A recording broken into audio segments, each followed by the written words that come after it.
দয়া করে আমাকে ছেড়ে দেন। আমার কাছে যা আছে সব নিয়ে যান, তাও আমার কোনো ক্ষতি করেন না। তোমার মতো এমন সুন্দরী মেয়েকে এভাবে টাকা নিয়ে ছেড়ে দেয় কিভাবে বলো? তোমাকে দেখলে তো যে কোনো ছেলে পাগল হয়ে যাবে। আর সেখানে তো আমি একটা খারাপ ছেলে, আর তোমাকে ছেড়ে দিব ভাবলে কিভাবে? আপনার হাত জোর করে বলছি, আমার সর্বনাশ করবেন না। আপনার যত টাকা লাগে আমাকে বলেন, আমি দিয়ে দিব, কিন্তু আমার ক্ষতি করেন না। আদিবা আদিত্যর কাছে হাত জোড় করতে লাগলো আর কান্না করতে লাগলো। আদিত্য আদিবার কোনো কথা না শুনে ঝাঁপিয়ে পড়লো। এক এক করে আদিবার শরীর থেকে সবকিছু খুলে ছুঁড়ে ফেলে দিল। আদিবার সারা শরীর চুমুতে ভরিয়ে দিল। আদিবা আদিত্যকে সরিয়ে দেওয়ার চেষ্টা করতে লাগলো আর কান্না করতে লাগলো, কিন্তু আদিবার কান্না আদিত্যর কানে পৌঁছালো না। আদিত্য নিজের মতো করে আদর করতে লাগলো। আদর করা শেষ করে আদিত্য আদিবার ব্যাগ থেকে টাকা, সাথে আদিবার গলার থেকে চেন টান দিয়ে নিয়ে নেয়। তারপর আদিত্য দৌড়ে আদিবাকে রেখে পালিয়ে গেল। আদিবা জোরে জোরে কান্না করতে লাগলো। হঠাৎ করে আদিবা কারো ডাকাডাকিতে চোখ খুলে দেখে ওর আম্মু। বলে উঠলো, আদিবা, এই আদিবা, আবার কান্না করছিস? আদিবা খাট থেকে উঠে শক্ত করে জড়িয়ে ধরলো ওর আম্মুকে। ওর আম্মু পিঠে হাত বুলিয়ে দিতে দিতে বলল, মা, আমার কান্না করিস না। এই জুনিয়রকে যদি কোনোদিন খুঁজে পাই, ওর এমন হাল করব না। আম্মু, আমি আর নিতে পারছি না। এই এক স্বপ্ন বারবার কেন আমার চোখের সামনে আসছে? আমি তো ওই রাতটাকে ভুলে যেতে চাই, তাও কেন বারবার স্বপ্ন হয়ে আমাকে মনে করিয়ে দিচ্ছে। তুই এটা নিয়ে বেশি ভাবিস জন্য এমন হয়। তোকে কতবার বললাম ওইসব নিয়ে ভাবিস না, যা হবার হয়ে গেছে। তুই যে বেঁচে আসোস এটাই তো অনেক। আমার একমাত্র মেয়ে তুই, তোর কিছু হয়ে গেলে আমরা কিভাবে বেঁচে থাকতাম বল? আম্মু, আমি একটা ধর্ষিতা মেয়ে।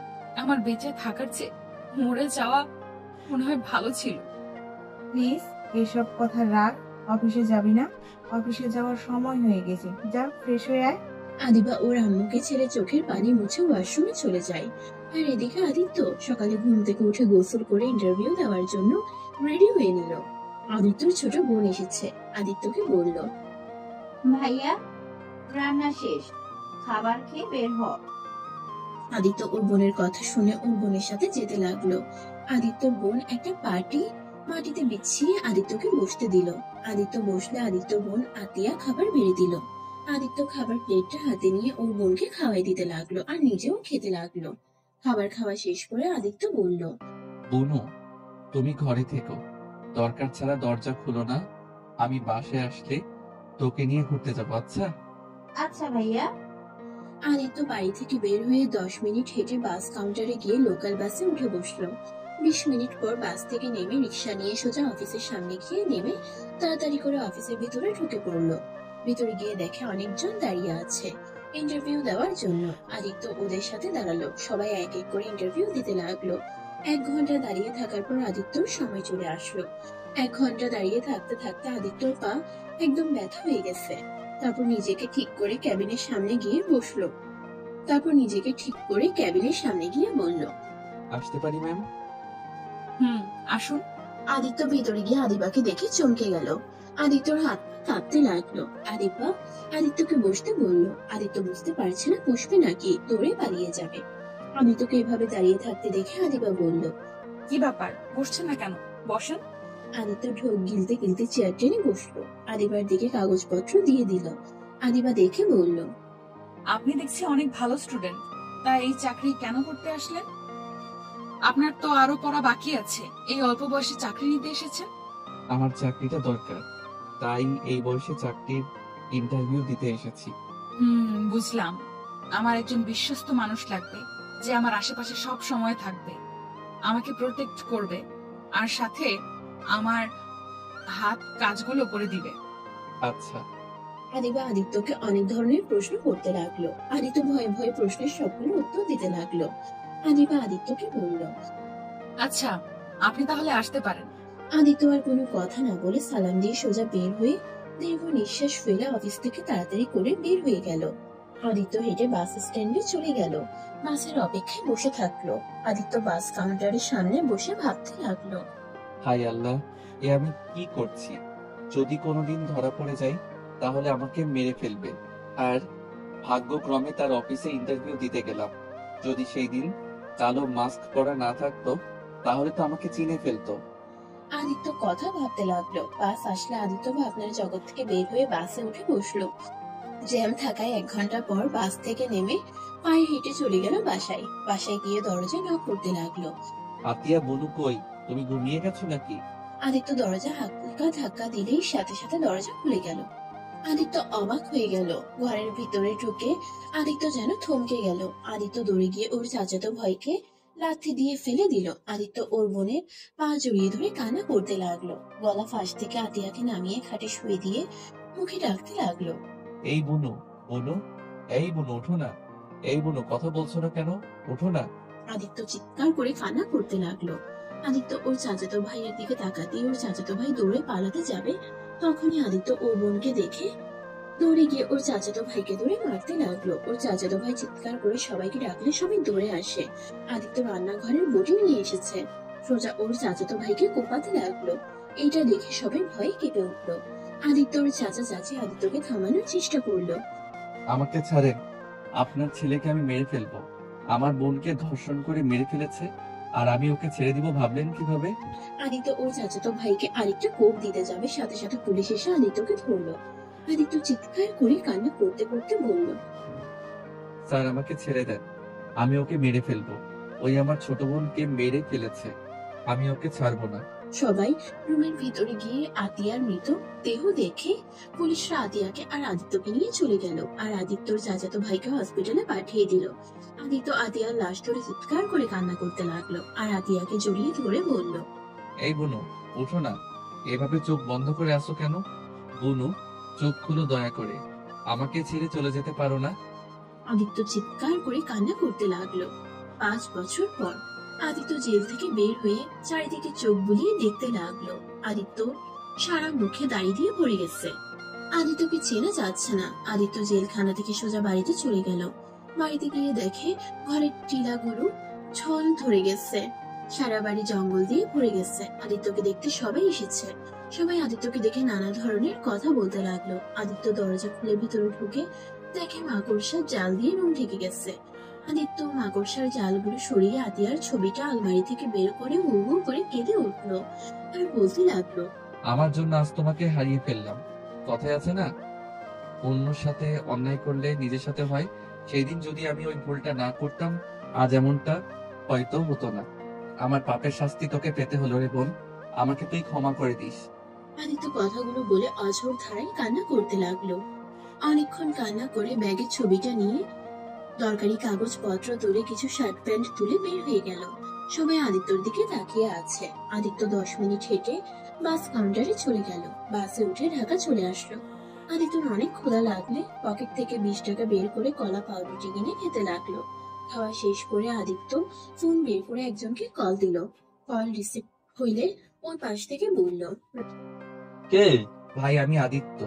এটা তো আপনার নাম্বার, আপনি চিনতে পারছেন না? রাকিব চোখ ডোলে ফোনের দিকে তাকিয়ে বলল, ও আদিত্য, তুমি?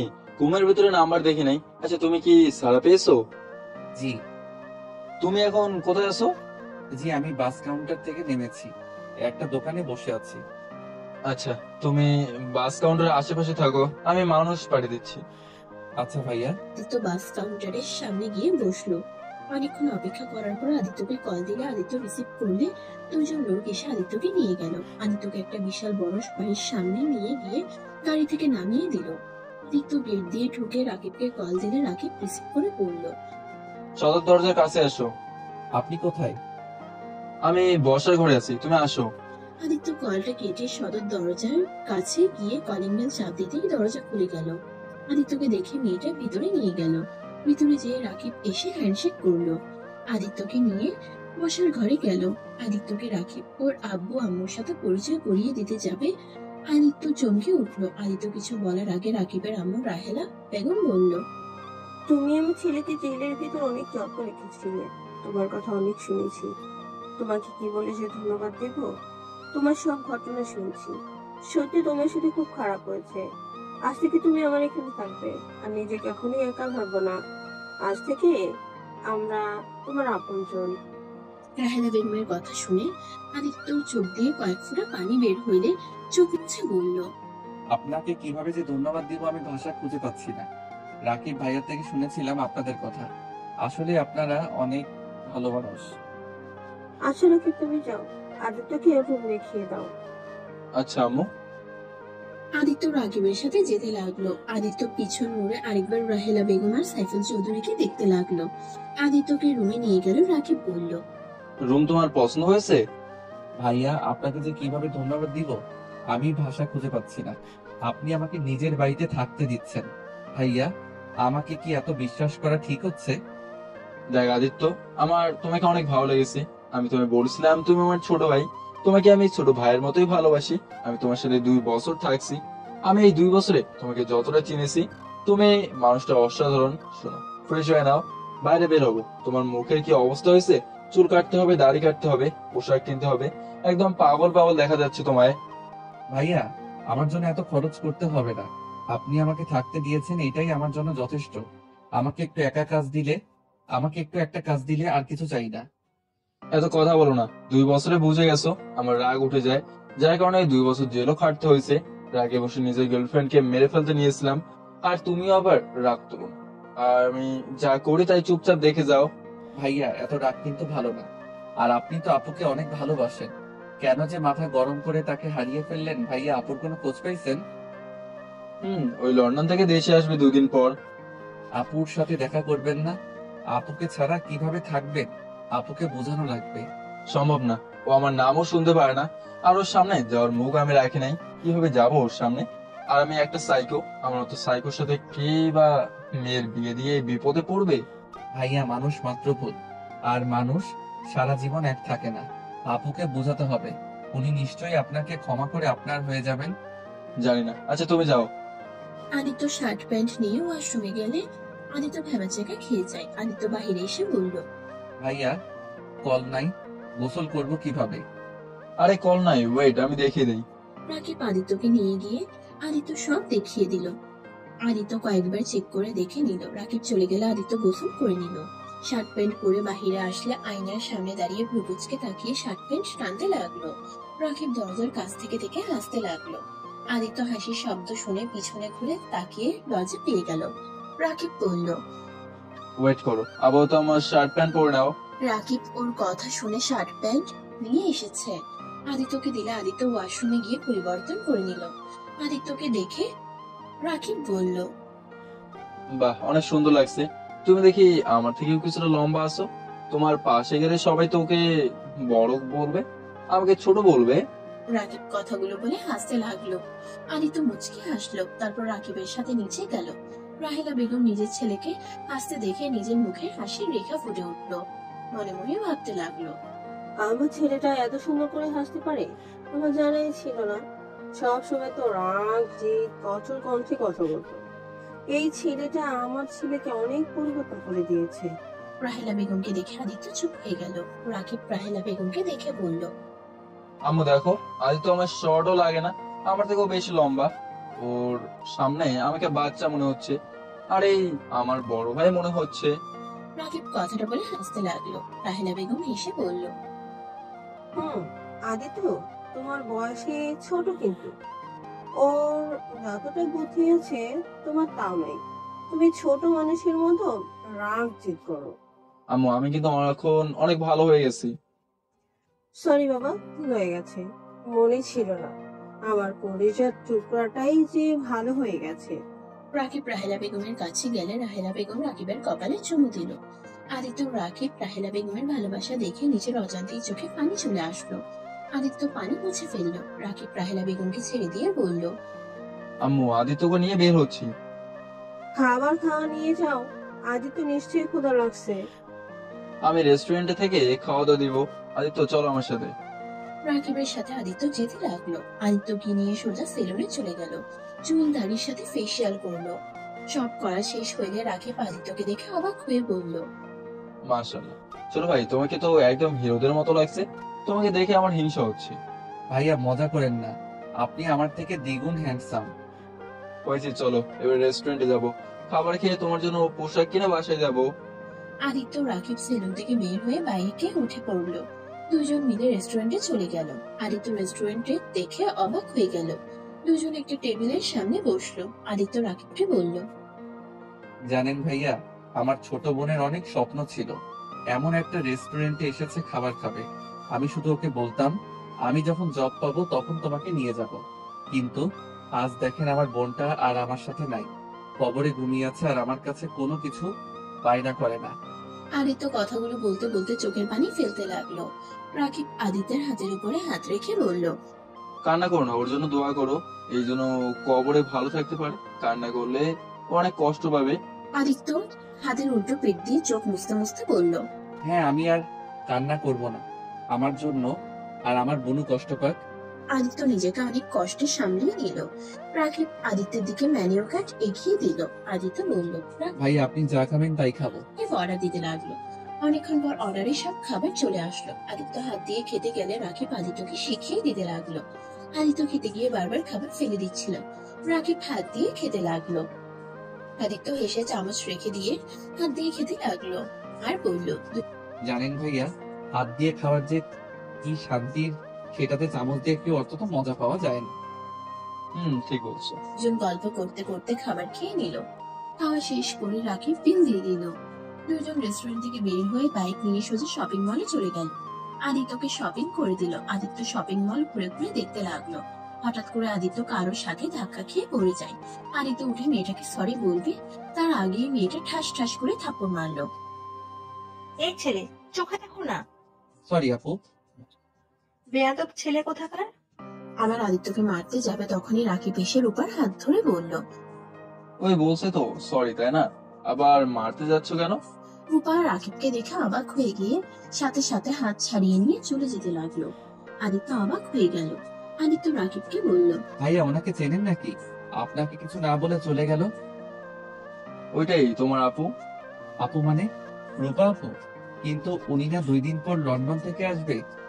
জানি না, আমার এক ফ্রেন্ড তো তাই বলছিল। আপুকে ডাক দেয়। আদিত্য রূপাকে ডাক দিয়ে দৌড়ে গেল। রাকিব আদিত্যর পিছন পিছন যেতে লাগলো আর বলতে লাগলো, আদিত্য দাঁড়াও। আপুকে আগে আটকিয়ে নেয়, তারপর দাঁড়াবো। আদিত্য রাকিবের কথা না শুনে শপিং মল থেকে বের হয়ে দেখে রূপা গাড়িতে উঠবে। সাথে সাথে আদিত্য হাঁপাতে হাঁপাতে বলল, আপু আমার আপনার সাথে কথা আছে। কি কথা? একটু আমাকে বলতে দেন। আদিত্য, এভাবে কেউ দৌড়ায়? ভাইয়া ওয়েট করেন, নিঃশ্বাস ফেলতে দেন তো। রূপা রাকিবকে দেখে গাড়িতে উঠতে যাবে, সাথে সাথে আদিত্য গাড়ির দরজা আটকিয়ে দিয়ে বলল, আপু প্লিজ রাগ করে চলে যাবেন না, প্লিজ একটু আমার কথা শুনেন। আমি কারো কথা শুনতে চাই না। আর তুমি কে যে তোমার কথা শুনতে হবে? আপনার একটা ছোট ভাই হিসেবে ধরতে পারেন, প্লিজ আমার কথাটা শুনেন। রূপা কিছু বলতে যাবে তখনই পিছন থেকে কেউ বলে উঠলো, রূপা, দোস্ত তুই কেমন আছোস? রূপা আদিত্যকে এড়িয়ে আদিবাকে জড়িয়ে ধরলো। আদিত্য পিছনে ঘুরে আদিবাকে দেখে ভয়ে হাত কাঁপতে লাগলো। আদিবা রূপাকে বলল, রূপা তুই না 2 দিন পর আসবি, এখানে কি করছিস? সবাইকে সারপ্রাইজ দেব, তাই গতকাল রাতে এসেছি। সবাইকে সারপ্রাইজ দিব জন্য কিছু বলি নাই। তাই বলে আমাকে বলবি না? আর এখানে কি করছিলি? আর রাকিব তুমি এখানে কেমন আছো? জেল থেকে কবে ছাড়া পাইলে? ভালো আছি, তুমি কেমন আছো? 5 দিন হলো এসেছি। ও আচ্ছা, তা জেলের ভাত কেমন লাগলো? আর তোমার সাহস কি করে হয় আবার আমার বান্ধবীর সামনে আসে? রাকিব কিছু না বলে আদিত্যর হাত ধরে টেনে নিয়ে গেল। আদিত্য ভয়ে চলে গেল, কোনো কথা বলল না। রাকিব আদিত্যকে এভাবে দেখে বলল, কি ব্যাপার, এভাবে কাঁপছো কেন? কিছু হয়েছে তোমার? রাকিব বাইকে উঠে পড়লে আদিত্য পিছনে উঠে বসলো। দুজন মাসে চলে আসলো। আদিত্য রুমে এসে খাটে বসে ভাবতে লাগলো। আমাকে যেভাবে হোক ওনার কাছ থেকে ক্ষমা চাইতে হবে, না হইলে আমি কখনোই শান্তিতে ঘুমাতে পারবো না। আমার বোন শান্তি পাবে না। আমাকে যেভাবে হোক ওনার কাছ থেকে ক্ষমা চাইতে হবে। কিভাবে ওনার সাথে যোগাযোগ করব? যেভাবে হোক আমাকে ওনার সাথে কথা বলতে হবে, আর ওনার চেনটা ফিরিয়ে দিতে হবে। আদিত্য কথাগুলো ভাবছিল। রাকিব নিজের রুমে গিয়ে রূপার কথা ভেবে চোখ বেয়ে পানি ছড়াতে লাগলো। 8টার দিকে আদিত্য রাকিবের রুমে আসলে রাকিবের রুম অন্ধকার হয়ে আছে। আদিত্য লাইট চালিয়ে দিল। রাকিব কুকুর হয়ে শুয়ে আছে। আদিত্য রাকিবকে আস্তে আস্তে ডাকতে লাগলো। রাকিব ঘুম ঘুম চোখে খাটে বসে বলল, কিছু বলবেন? ভাইয়া আপনি কি কান্না করছেন? ভাইয়া কান্না না করে আপুকে বোঝানোর চেষ্টা করলে তো পারেন। আর আপু যদি আপনাকে সত্যি ভালোবেসে থাকে, আমার বিশ্বাস লাস্টবারের মতো আপনাকে উনি ক্ষমা করে দিবে। আমি কোন মুখে ওর সামনে যাব? আমি ওকে গলার টিপে মেরে ফেলতে চাইছিলাম শুধুমাত্র অন্যজনের কথা ওকে ভুল বুঝে। আমি কেমন ভালোবাসলাম ওকে যে আমি ওকে বিশ্বাস করতে পারলাম না, অন্য কারো কথা ওকেও অবিশ্বাস করলাম। ভাইয়া, আপনি অন্যায় করছেন। আপনি তো 2 বছর জেলও কাটলেন। আপনার আম্মু আব্বু বা কেউ আপনার খোঁজ খবরও নেয় নাই। আপনাকে শাস্তি দিয়েছে। আপনি তো এখন আগের মতো নাই, অনেকটা ভালো হয়ে গেছেন। এ আমাকে কখনোই ক্ষমা করবে না, ও আমাকে সহ্য করতে পারছে না। আচ্ছা ভাইয়া, নতুন করে আপুকে পটালে কেমন হয়? মানে? আদিত্য রাকিবকে কিছু প্ল্যান বলল। রাকিব শুনে ভ্রুকুচকে বলল, মুখে জুতা ছুড়ে মারবে। আরে, তাই তো করতে পারেন। আচ্ছা। আচ্ছা ভাইয়া, একটা কথা বলার ছিল। বলো। আপুর সাথে যে একটা মেয়ে দেখলাম, উনিকে আপনি কি চিনেন? চিনি, আমার আব্বুর আর রূপার আব্বুর বন্ধুর মেয়ে, আর রূপার বেস্ট ফ্রেন্ড। ও আচ্ছা, ওনার কি বিয়ে হয়ে গেছে? না, বিয়ে ঠিক হয়েছিল, কিন্তু আদিবা ধর্ষণের শিকার হয়েছিল। যার কারণে যার সাথে বিয়ে ঠিক হয় তারা বিয়ে ভেঙে দিয়ে চলে যায়। আর ধর্ষিতা মেয়েকে কেউ বিয়ে করতে চায় না। বিয়ে করতে চাইলে ওদের সম্পদের লোভে বিয়ে করতে আসে। এটা তো ভালো করে জানো, ধর্ষিতা মেয়েদের জীবন কতটা কঠিন হয়ে দাঁড়ায় সমাজের মানুষদের জন্য। আর শুনছি ওর নাকি বিয়ে ঠিক হয়েছে, 4 দিন পর মনে হয় বিয়ে। আমাদের দাওয়াত দিয়েছে, বাট আমি যাবো না, আব্বু আম্মু যাবে। কেন যাবেন না? শুনেন, এটাই ভালো সময়। রূপা আপু তো অবশ্যই ওনার বিয়েতে যাবে, তখন ওনাকে কাছে পাবে, ওনাকে ইমপ্রেস করতে সুবিধা হবে। তাই তো, কতটা খারাপ বলো না? এই সুযোগ কাজে লাগাতে হবে। এখন মন খারাপ না করে হাসেন। আচ্ছা তুমি বসো, আমি ওয়াশরুম থেকে আসছি। রাকিব ওয়াশরুমে চলে গেল। আদিত্য নিজের উপরে অনেক রাগ হতে লাগলো। মনে মনে ভাবতে লাগলো, আল্লাহ জানে আমার জন্য ওনাকে কত কি সহ্য করতে হয়েছে। ধর্ষিতা মেয়েদের জীবনটা একদম সমাজের মানুষ নরক বানিয়ে ফেলে। এই আল্লাহ, আমি আর পারছি না। কিছু মিনিটের সুখের জন্য একটা লাইফ বরবাদ করে ফেলছি। আমি কিভাবে ওনার থেকে ক্ষমা চাইবো? কোন মুখ নিয়ে ওনার সামনে দাঁড়াবো? আদিত্য কথাগুলো ভাবতে লাগলো। আর রাকিব ওয়াশরুম থেকে ফ্রেশ হয়ে বের হয়ে আদিত্যকে বলল, চলো ছাদে যাই, রাতে ভিউটাই অনেক সুন্দর লাগে। আচ্ছা চলেন। আদিত্য রাকিবের সাথে ছাদে চলে গেল। ছাদে গিয়ে দুজন দোলনায় বসে থেকে আকাশের দিকে তাকিয়ে দেখতে লাগলো। আদিত্য রাকিবকে ডাকতে দিলে আদিত্য আর রাকিব নিচে চলে গেল। 4 জন খাবার খেতে বসলো। আদিত্য খাবার খাচ্ছিল আর মাঝে মাঝে রাহেলা বেগম আর সাইফুল চৌধুরীর দিকে তাকিয়ে দেখতে লাগলো। বিষয়টা রাহেলা বেগমের চোখে পড়লো। রাহেলা বেগম খাবার মুখে দিতে দিতে বলল, আদি তো কিছু লাগবে? যা লাগে নিয়ে খাও। না আন্টি, কিছু লাগবে না। 4 জন খাবার খাওয়া শেষ করে বসার ঘরে গিয়ে বসে গল্প করতে লাগলো। কথা বলার মাঝখানে আদিত্য বলে উঠলো, আচ্ছা, রাকিব ভাইয়া কি একাই?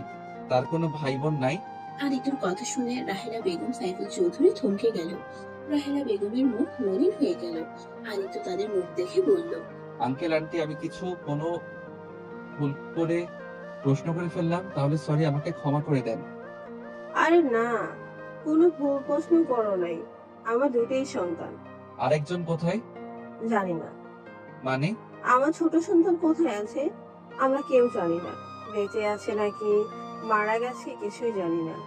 কথাটা বলে রাহেলা বেগমের চোখ পানিতে টলমল করতে লাগলো। রাকিব রাহেলা বেগমের দিকে তাকিয়ে বলল, আম্মু আবার কান্না করছো? আমি তো আছি নাকি, এভাবে কান্না করলে আমার ভালো লাগে না কিন্তু। রাকিবের কথা শুনে চোখ মুছে ফেলল।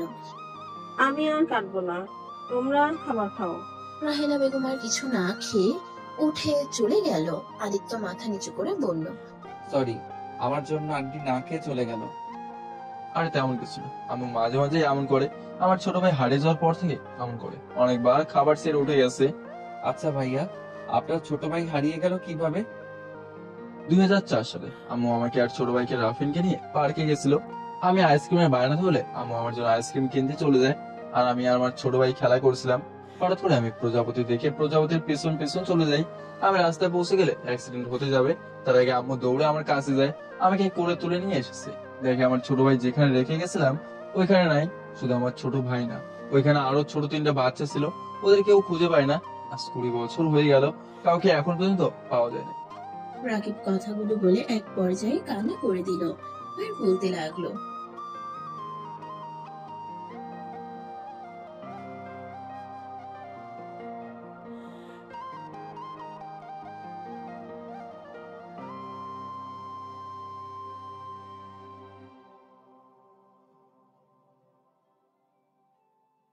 ভাইয়া কান্না করো না, এখানে তোমার কোনো দোষ নাই।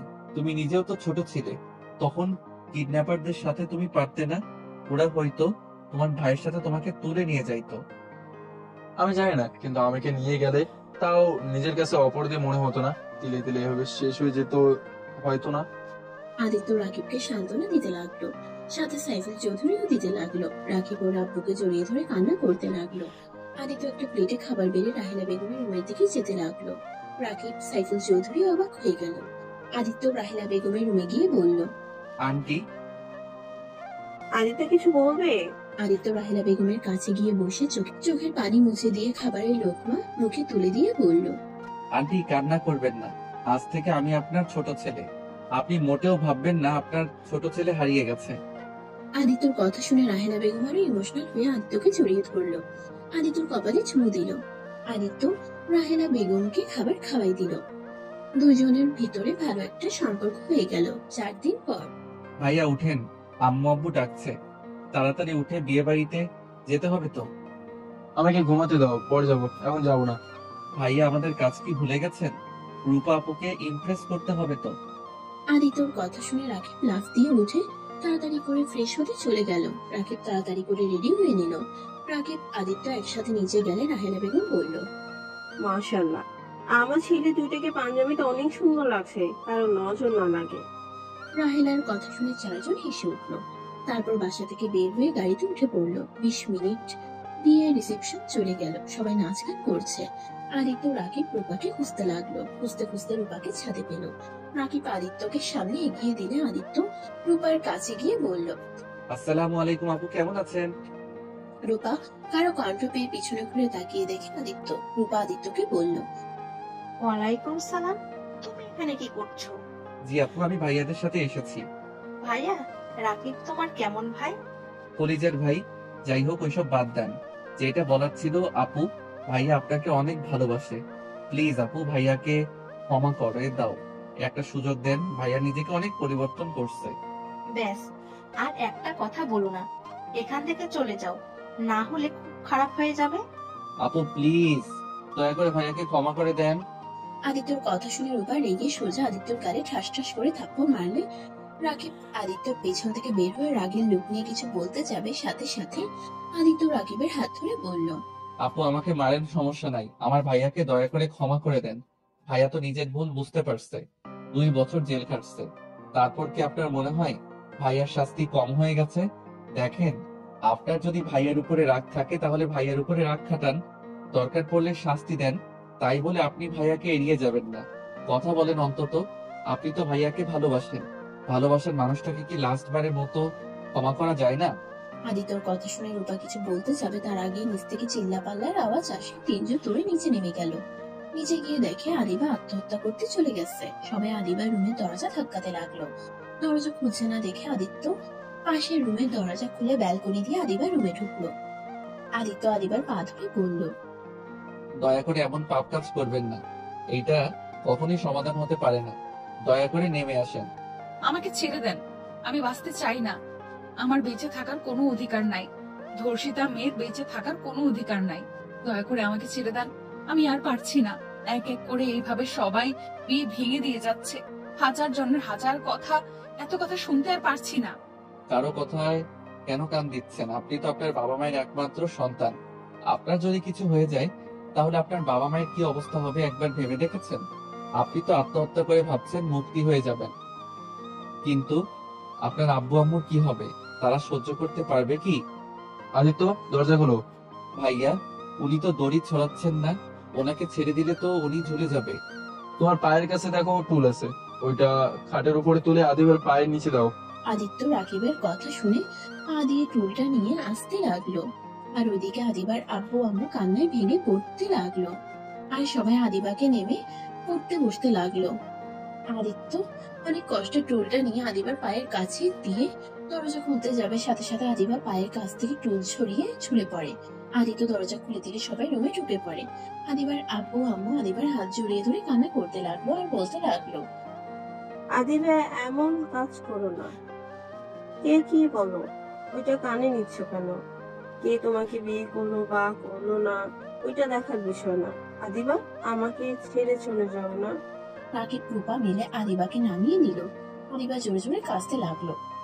আদিত্যর নিজের উপরে অনেক রাগ হতে লাগলো। আদিত্য সহ্য করতে না পেরে আদিবার কাছে গিয়ে আদিবার হাত শক্ত করে জড়িয়ে ধরে বলল, আমি আপনাকে বিয়ে করতে চাই। আমি আপনাকে কথা দিচ্ছি, এই 5 বছর যতটা কষ্ট সহ্য করছেন, আমি আপনাকে সম্পূর্ণ ভালোবাসা দিয়ে সব ভুলিয়ে দেওয়ার চেষ্টা করব। দয়া করে আমাকে একটা সুযোগ দেন। আপনাকে ভালোবাসার আমি আপনার লাইফটা পরিবর্তন করে দিতে চাই। প্লিজ এভাবে ভেঙে পড়বেন না। আদিত্যর কথা শুনে সবাই অবাক হয়ে যায়। আদিবার আব্বু আম্মু অবাক হয়ে আদিত্যর দিকে তাকালে রাহেলা বেগম বলল, কি? আদিত্য তুমি বিয়ে করবে মানে? আদিবা তোমার বড় আপুর মতো। আম্মু, বয়স কোনো ব্যাপার না। আঙ্কেল আন্টি, আপনাদের কাছে আপনার মেয়েকে আমি চাচ্ছি। আমি একটা বেকার ছেলে, আর আমি গরিব ঘরের সন্তান। আমি আপনার মেয়েকে বিয়ে করতে চাই। আমি জানি ছোট মুখে বড় কথা হয়ে যাচ্ছে, কিন্তু সত্যি আমি আপনার মেয়েকে বিয়ে করতে চাই। আমি আপনার মেয়েকে হয়তো বড়লোকদের মতো টাকা পয়সা দিয়ে ভরিয়ে দিতে পারবো না, কিন্তু ভালোবাসার সম্মান দিয়ে রাখতে পারবো। একবার আমাকে বিশ্বাস করে দেখেন, আমি যদি আপনার মেয়েকে অসুখে রাখি, তাহলে আপনারা আমাকে মেরে ফেলেন, আমার কোনো আফসোস থাকবে না। আদিত্যর কথা শুনে সবাই কানাঘুষা করতে লাগলো। অনেকক্ষণ ভেবে চিন্তা করে আদিবার আব্বু আম্মু রাজি হয়ে যায়। আদিবা কিছু বলতে চাইলে বলার সুযোগ দেয় নাই। আদিত্য আর আদিবার বিয়ে পড়ানো শুরু করলো। যৌতুক দিতে চাইলে আদিত্য বলে উঠলো, বেয়াদবি মাফ করবেন, আমি আপনার মেয়ের হাত দুইটাই চাই, আমার আর কিছুই চাই না। যদি যৌতুক হিসেবে কিছু দিতে চান জোর করে, আমি তাহলে একটাই জিনিস চাইবো, সেটা আপনার মেয়েকে। আদিত্যর কথা শুনে সবাই অবাক হয়ে গেল। কেউ কেউ আদিত্যকে ভালো বলতে লাগলো, কেউ কেউ আদিত্যকে পাগল বলতে লাগলো। আদিবার আব্বু আম্মু আদিত্যর প্রতি অনেকটাই ইমপ্রেস হয়ে যায়। আদিত্য আর আদিবার বিয়ে পড়িয়ে দিল। আদিত্যর বাবা মা হিসাবে রাহেলা বেগম সাইফুল চৌধুরী স্বাক্ষর দেয়। আদিবা আর আদিত্য বসে আছে। সবাই নাচানাচি গান বাজনা নিয়ে মেতে থাকলেও আদিবার মুখে এক ফোঁটা হাসি নাই। আদিবার চোখ দিয়ে অনবরত পানি পড়ছে। আদিত্য আদিবার চোখে পানি মুছে দিতে দিতে বলল, আমি জানি আমাকে আপনার পছন্দ না, আমি জানি আমার উপরে আপনার রাগ হচ্ছে। দয়া করে প্লিজ এভাবে কান্না করবেন না। আপনার কান্না আমার সহ্য হচ্ছে না। আমি একবার যখন আপনার হাত ধরেছি, তখন আমার মৃত্যুর আগ পর্যন্ত আপনার হাত ধরে বাঁচতে চাই। এই হাত কখনোই আপনার হাত ছেড়ে দিবে না। আদিত্যর কথা শুনে আদিবা কিছু বলল না, চুপ করে বসে থাকলো। আদিত্য আদিবার জন্য বাসর ঘর সাজানো হইলে আদিবা আর আদিত্যকে নিয়ে বাসর ঘরে দিয়ে আসলো। আদিত্য দরজা লাগিয়ে দিলে আদিবা আদিত্যকে বলল, তুমি কি পাগল? আমার মতো ধর্ষিতা মেয়েকে কেন বিয়ে করলে? বিয়ে তো করলে, আবার যৌতুক পর্যন্ত নিলে না। তুমি আমাকে কেন দয়া করলে? আমি তোমায় দয়া করি না, আমি আমার ভুল শোধরানোর জন্য তোমায় বিয়ে করছি। মানে? আদিত্য আদিবাকে সত্যি বলতে যাবে তখনই ভাবতে লাগলো। কি হলো? কি ভাবো এভাবে? আমি যদি সত্যি বলি তাহলে উনি অনেক কষ্ট পাবে। না থাক, সময় হইলে ওনাকে সব সত্যি কথা বলে দিতে হবে। আমি চেয়েছিলাম আমি জীবনে বিয়ে করলে একটা ধর্ষিতা মেয়েকে বিয়ে করব। অবহেলিত মেয়েদের বিয়ে করার ইচ্ছে ছিল, সেটা পূর্ণ হয়ে গেল। আমি দেখেছি অবহেলিত মেয়েরা স্বামীদের অনেক ভালোবাসে, তাই ছোটবেলা থেকে এই শখটা জেগেছিল। এটা কোনো কথা? আমি যদি তোমাকে না ভালোবাসি? তুমি আমার স্ত্রী, সেখানে তুমি এখন ভালো না বাসলে একদিন না একদিন আমায় তুমি ভালোবাসবে। আমি সেই দিনের অপেক্ষায় থাকবো। শোনো, বাস্তব দুনিয়ায় চলার চেষ্টা করো, কল্পনার দুনিয়ায় চলো না। আমি বাস্তব দুনিয়াতে আসি। যাই হোক, আজকে আমাদের বাসর রাত, আর আপনি কি এলোমেলো কথা বলা শুরু করছেন? বাসর রাত নিয়ে কত স্বপ্ন ছিল। বউ ঘোমটা দিয়ে বসে থাকবে, আমি গিয়ে বউয়ের ঘোমটা খুলে কপালে চুমু দিয়ে প্রশংসা করব, তা তো কিছুই হলো না। উল্টা বউ আমাকে জেরা করা শুরু করে দিয়েছে। আদিত্যর কথা শুনে আদিবার হাসি পেল, কিন্তু হাসলো না। হাসি আটকে বলল, এত যে বড় বড় কথা বলছো, এখন যদি বলি তুমি আমাকে টাচ করতে পারবে না, আমি তোমাকে অনুমতি দিলাম না, তখন তুমি কি করবে? বউ অনুমতি না দিলে সেখানে তো আর কিছু করার নাই। জোর করে তো আর বউকে টাচ করা যাবে না। গুড, যাও ঘুমিয়ে পড়ো, আমার অনেক ঘুম পাচ্ছে। ঘুমালে আবার আত্মহত্যা করবেন না তো? কি মনে হয়? কি আর মনে হবে, যারা একবার আত্মহত্যা করতে যায় তাদের পিছনে শয়তান লেগে পড়ে সবসময় কুপরামর্শ দিবে। রাগ হইলে কষ্ট পাইলে বলবে এত কষ্ট সহ্য করে কি হবে, আত্মহত্যা করো, সবাইকে মুক্তি করে দে, তোকে কেউ ভালোবাসে না। আদিত্যর কথা শুনে আদিবা পিছনে ঘুরে মিটিমিটি হাসতে হাসতে ওয়াশরুমে চলে গেল। আদিত্য বিছানার উপরে বসে নিচের দিকে তাকিয়ে থেকে মনে মনে ভাবতে লাগলো। আপনার মুখে আমি হাসি ফোটাবো? আমার জন্য আপনার মুখের হাসি চলে গেছে। আমি আপনাকে আগের মতো স্বাভাবিক করে দিব। যেভাবে হোক আপনাকে আমার ভালো রাখতে হবে। আদিত্য ওর পকেট থেকে ওর বোনের ছবি বের করে বুকে জড়িয়ে চোখের পানি ফেলতে লাগলো আর ভাবতে লাগলো। বোন রে, তোমাকে যে আমি খুব মিস করছি। বোন, তুমি কি দেখতে পারছো? আমি আমার ভুল শুধরানোর জন্য ওনাকে বিয়ে করেছি। আমি জানি না উনি যখন সত্যিটা জানতে পারবে আমাকে ক্ষমা করে দিবে কিনা। ওয়াশরুমের দরজা খোলার শব্দ পেয়ে আদিত্য সাথে সাথে চোখ মুছে ছবিটা পকেটে রেখে দিল। আদিবা আদিত্যকে দেখে বলল, আচ্ছা, একটা কথা বলো তো। জি বলেন। তোমার কণ্ঠটা কেমন জানি চেনা চেনা লাগে, কোথায় যেন শুনেছি। আর তোমাকে কি আগে আমি দেখেছি? আদিত্য আদিবার কথা শুনে ভয় পেয়ে গেল, ঢুক গিলতে লাগলো। আদিবা ভ্রুকুচকে তাকিয়ে বলল, কি হলো, কথা বলছো না কেন? মানে হ্যাঁ, আমাকে তুমি আগে দেখছো। আমি তোমার অফিসে ইন্টারভিউ দিতে এসেছিলাম 5 বছর আগে, এই জন্য হয়তো আমার কণ্ঠ চেনা চেনা লাগছে। ও আচ্ছা, আমার ঠিক মনে পড়ছে না, হয়তো হতে পারে 5 বছর আগের কথা, তাই খেয়াল হয়নি। ও আচ্ছা। আচ্ছা যাও, ফ্রেশ হয়ে নাও। আদিত্য ওয়াশরুমে চলে গেল। আদিবা খাটের এক পাশে শুয়ে ভাবতে লাগলো, এই ছেলেটা আমাকে কেন বিয়ে করলো? আমার অফিসে একবার ইন্টারভিউ দিতে এসেছে, আবার সম্পদের লোভ থাকলে যৌতুকও নিল না। কিছু তো বুঝতে পারছি না, ওর মাথায় কি চলছে। নাকি আল্লাহর কাছে একটা ভালো স্বামী চেয়েছিলাম জন্য কি আমার জন্য কি পাঠিয়েছে? আদিবা ভাবতে ভাবতে ঘুমিয়ে পড়লো। আদিত্য ওয়াশরুম থেকে বের হয়ে পাঞ্জাবিটা খুলে স্যান্ডো গেঞ্জি পরে শুয়ে পড়লো। আদিবার দিকে কিছুক্ষণ তাকিয়ে থেকে লাইটটা অফ করে ঘুমিয়ে পড়লো। সকালে ঘুম ভাঙতেই দেখতে পায় আদিবা ওর বুকের উপরে মাথা দিয়ে শুয়ে আছে। আদিত্য একটু নড়ে উঠলে আদিবার ঘুম ভেঙে যায়। আদিবা চোখ খুলতেই আদিত্য চোখ বন্ধ করে ফেললো। আদিবা নিজেকে আদিত্যর বুকে দেখে লজ্জা পেয়ে গেল, সাথে সাথে উঠে পড়লো। আদিত্যর দিকে তাকিয়ে মনে মনে ভাবতে লাগলো, মাশাআল্লাহ, আমার বরটাকে কত সুন্দর লাগছে, একটা ছোট বাচ্চাদের মতো ঘুমাচ্ছে। আল্লাহর কাছে হাজার হাজার শুকরিয়া। কিন্তু আল্লাহ, আপনি ভালো জানেন ওর মনের ভেতরে কি আছে। আদিবা আদিত্যর দিকে তাকিয়ে কথাগুলো ভাবছিল। আদিত্য চোখ খুলে দেখে আদিবা তাকিয়ে আছে। আদিত্য আবার চোখ বন্ধ করে নিলে আদিবা মৃগজকে তাকিয়ে বলল, তার মানে তুমি আমাকে ইচ্ছে করে নিজের বুকের সাথে জড়িয়ে ধরেছিলে, আমাকে ঘুমের ভেতরে পেয়ে আমার সাথে। ছি! আদিবার কথা শুনে আদিত্য লাফ দিয়ে উঠে ভয়ে ভয়ে বলল, বিশ্বাস করো, আমি কিছু করি নাই। আল্লাহর কসম, আমি তোমায় ইচ্ছে করে বুকে টেনে নেই নাই। আমি তো ঘুমিয়ে গেছিলাম। ঘুম ভাঙলে দেখি তুমি শুয়ে আছো আমাকে জড়িয়ে ধরে। তোমাকে নড়তে দেখে ভয়ে চোখ বন্ধ করে নিয়েছিলাম, যাতে তুমি আমায় ভুল বুঝতে না পারো। ওকে বিশ্বাস করলাম। যদি ভুলেও ঘুমের ভেতরে আমাকে টাচ করার চেষ্টা করো তাহলে তোমার খবর আছে বলে দিলাম। আদিবা কথাটা বলেই খাট থেকে নেমে মিটিমিটি হাসতে লাগলো আর মনে মনে বলতে লাগলো, বরটা কি ভয়টাই না পেয়ে গেছে, মুখটা দেখার মতো ছিল। আদিবা ওয়াশরুমে চলে গেল। আদিত্য খাটের উপরে বসে পড়লো। আদিবা গোসল করে আসলো। আদিবা তোয়ালা পিছিয়ে আসলে আদিত্য সাথে সাথে চুপ সরিয়ে নিল। আদিবা ড্রেসিং টেবিলের সামনে গিয়ে হেয়ার ড্রায়ার দিয়ে চুল শোকাতে লাগলো।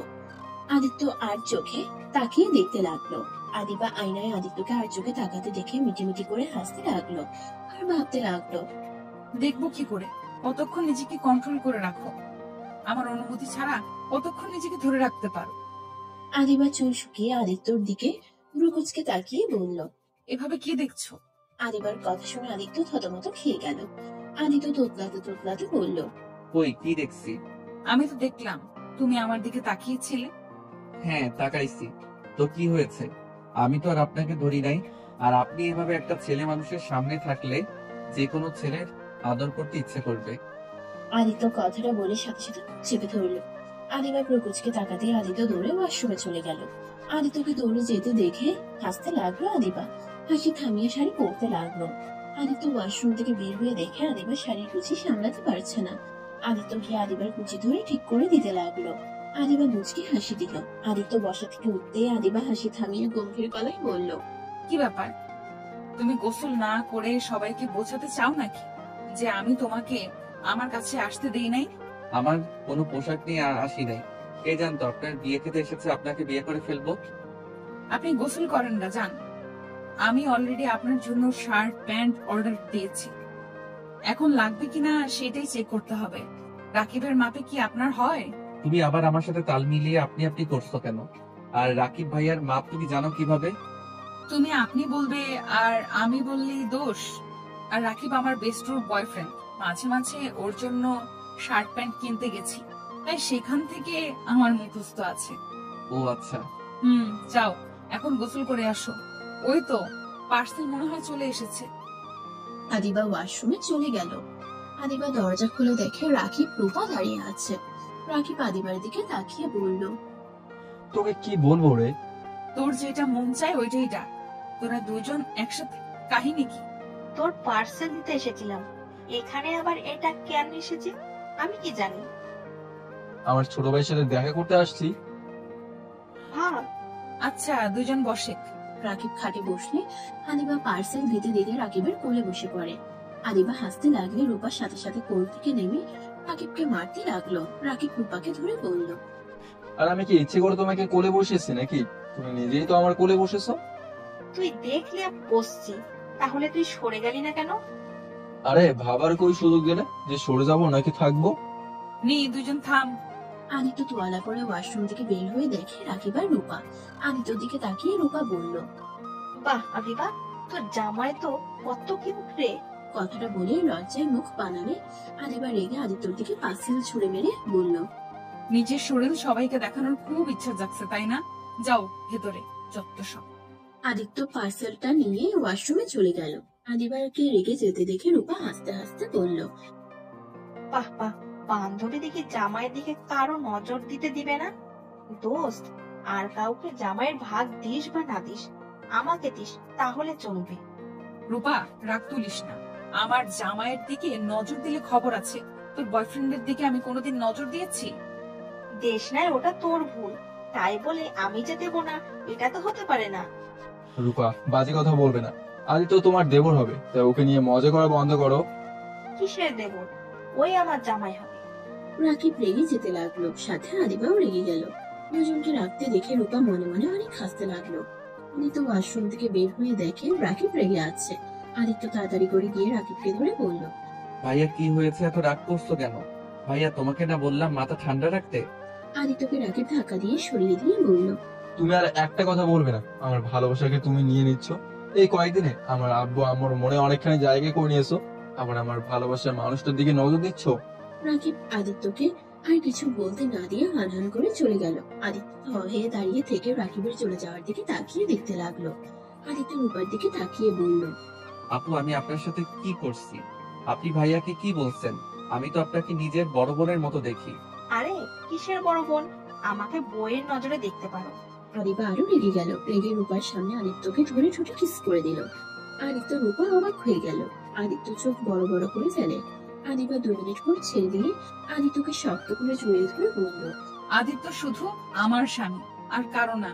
আমার স্বামীর দিকে যে নজর দিবে আমি তার চোখ তুলে ফেলবো। আদিত্য আদিবার কথা শুনে ইমোশনাল হয়ে গেল। আদিত্য আদিবার দিকে তাকিয়ে ভাবতে লাগলো, আমাকে নিয়ে তুমি এমন পাগলামি করছো? যখন জানতে পারবে আমি কোনো ভালো ছেলে না, আমি তোমার জীবনটা বরবাদ করে দেওয়ার সেই মানুষটা, আমায় তুমি তখন ঘৃণা করবে। আমাকে এতটা ভালোবাসা তখন আর হয়তো দিবে না। রূপা আদিবার পাগলামি দেখে হাসতে লাগলো। আদিবা রূপাকে দেখে হাসতে হাসতে বলল, তোর কি মনে হয় আমি তোর জামাইয়ের দিকে নজর দেব? আরে আমি তো রাকিব আর তোকে একটু জেলাসি করাচ্ছিলাম। শোন, তুই ভালো করে জানোস আমার মন প্রাণ জুড়ে শুধুমাত্র রাকিব, আর কেউ নাই। আর জায়গা আমি কাউকে দিতেও পারবো না। আর আদিত্য তো আমার ছোট ভাইয়ের মতো, আর তার উপরে আবার তোর স্বামী, সেখানে আমি ওর দিকে নজর কিভাবে দিই বলতো? রূপার কথা শুনে আদিত্য অনেকটাই খুশি হলো আর আদিবা লজ্জায় পড়ে গেল। আদিবা রূপাকে বলল, সরি। থাক, সরি বলতে হবে না। আর আদিত্য, তোমার ভাইকে বলো না আমি যে ওকে এখনো ভালোবাসি, তাহলে আবার আমার উপরে অধিকার খাটাতে আসবে। আপু ভাইয়া আপনাকে অনেক ভালোবাসে। ভাইয়া এখন আর আগের মতো কথায় কথায় রেগে যায় না। আপু ভাইয়াকে আর কষ্ট দিয়েন না, ভাইয়াকে ক্ষমা করে দেন। সময় হলেই দেব। ওকে আরো নিজেকে পাল্টাতে হবে। হ্যাঁ, ও আগের থেকে এখন সত্যি অনেক পাল্টে গেছে। কারণ এখন যদি আগের রাকিব হতো রেগে আমার গলা চেপে ধরতো তোমাকে নিয়ে এসব কথা বলার জন্য, কিন্তু ও নিজেকে অনেকটাই কন্ট্রোল করে চলে গেছে। কিন্তু আরো পরিবর্তন হতে হবে। আপু, বেশি পরিবর্তন করতে গিয়ে আবার যেন হারিয়ে ফেলেন না। ওসব বাদ দাও, চলো নিচে যাই। সবাই আনন্দ করছে, তোমরা এত দেরি করে ঘুম থেকে উঠলে, কত কিছু মিস করেছো। তুই যা, আমরা আসছি। রূপা চলে গেল। আদিবা আদিত্যের দিকে তাকিয়ে বলল, ওইটা অভিনয় ছিল, তাই বলে কিন্তু আবার জোর করে আদর করতে এসো না। আচ্ছা। আদিবার মুখ দেখে বোঝা যাচ্ছিল আদিবা যা বললো এটা ওর মুখের কথা, মনের কথা না। আদিবা চলে যেতে নিবে, সাথে সাথে আদিত্য হাত ধরে টান দিয়ে নিজের কাছে নিয়ে এসেছে। ঠোঁটের সাথে ঠোঁট বসিয়ে দিল।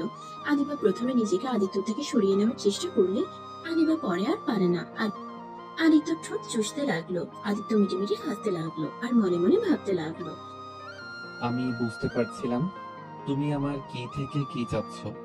তুমি হইলে এমন মানুষ, নিজের ইচ্ছেটা মুখে প্রকাশ করতে পারো না। তোমার না কথা মানে তুমি ওইটা চাও। আস্তে আস্তে আমি তোমাকে বোঝার চেষ্টা করব। আদিত্যর নিঃশ্বাস বন্ধ হয়ে আসতে নিলে আদিবাকে ছেড়ে দিলে দুজন জোরে জোরে নিঃশ্বাস নিতে লাগলো। আদিবা রাগ দেখাতে যাবে, আদিত্যর সাথে সাথে গালে চুমু দিয়ে দৌড়ে পালিয়ে গেল। আদিবা হাসতে লাগলো। আদিবা রুম থেকে বের হয়ে গেল।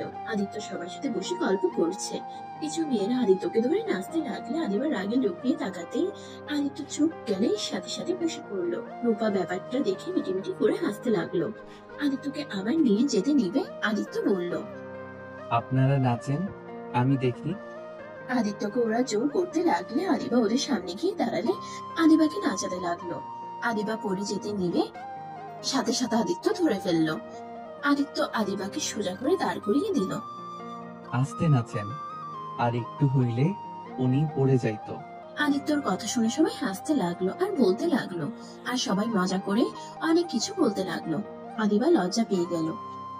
আদিবার হাত ধরে ওর এক কাজে নাচতে গেলে আদিত্যর রাগ উঠে গেল আদিবাকে টাচ করতে দেখে। আদিত্য আদিবা আর আদিবার কাজিনের মাঝখানে গিয়ে আদিবার হাত ধরে নাচতে লাগলো আর কানে কানে বলল, আপনি ওনার সাথে কেন নাচলেন? আরে রেগে যাওয়ার কি আছে, ওইটা আমার কাজিন হয়তো।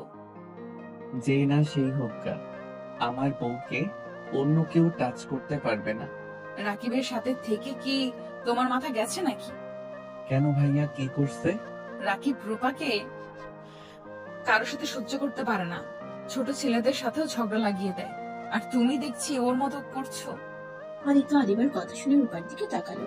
রূপা অন্য ছেলেদের সাথে নাচছে, রাকিব নিচের দিকে তাকিয়ে বসে আছে আর চোখে তাকিয়ে দেখতে লাগলো।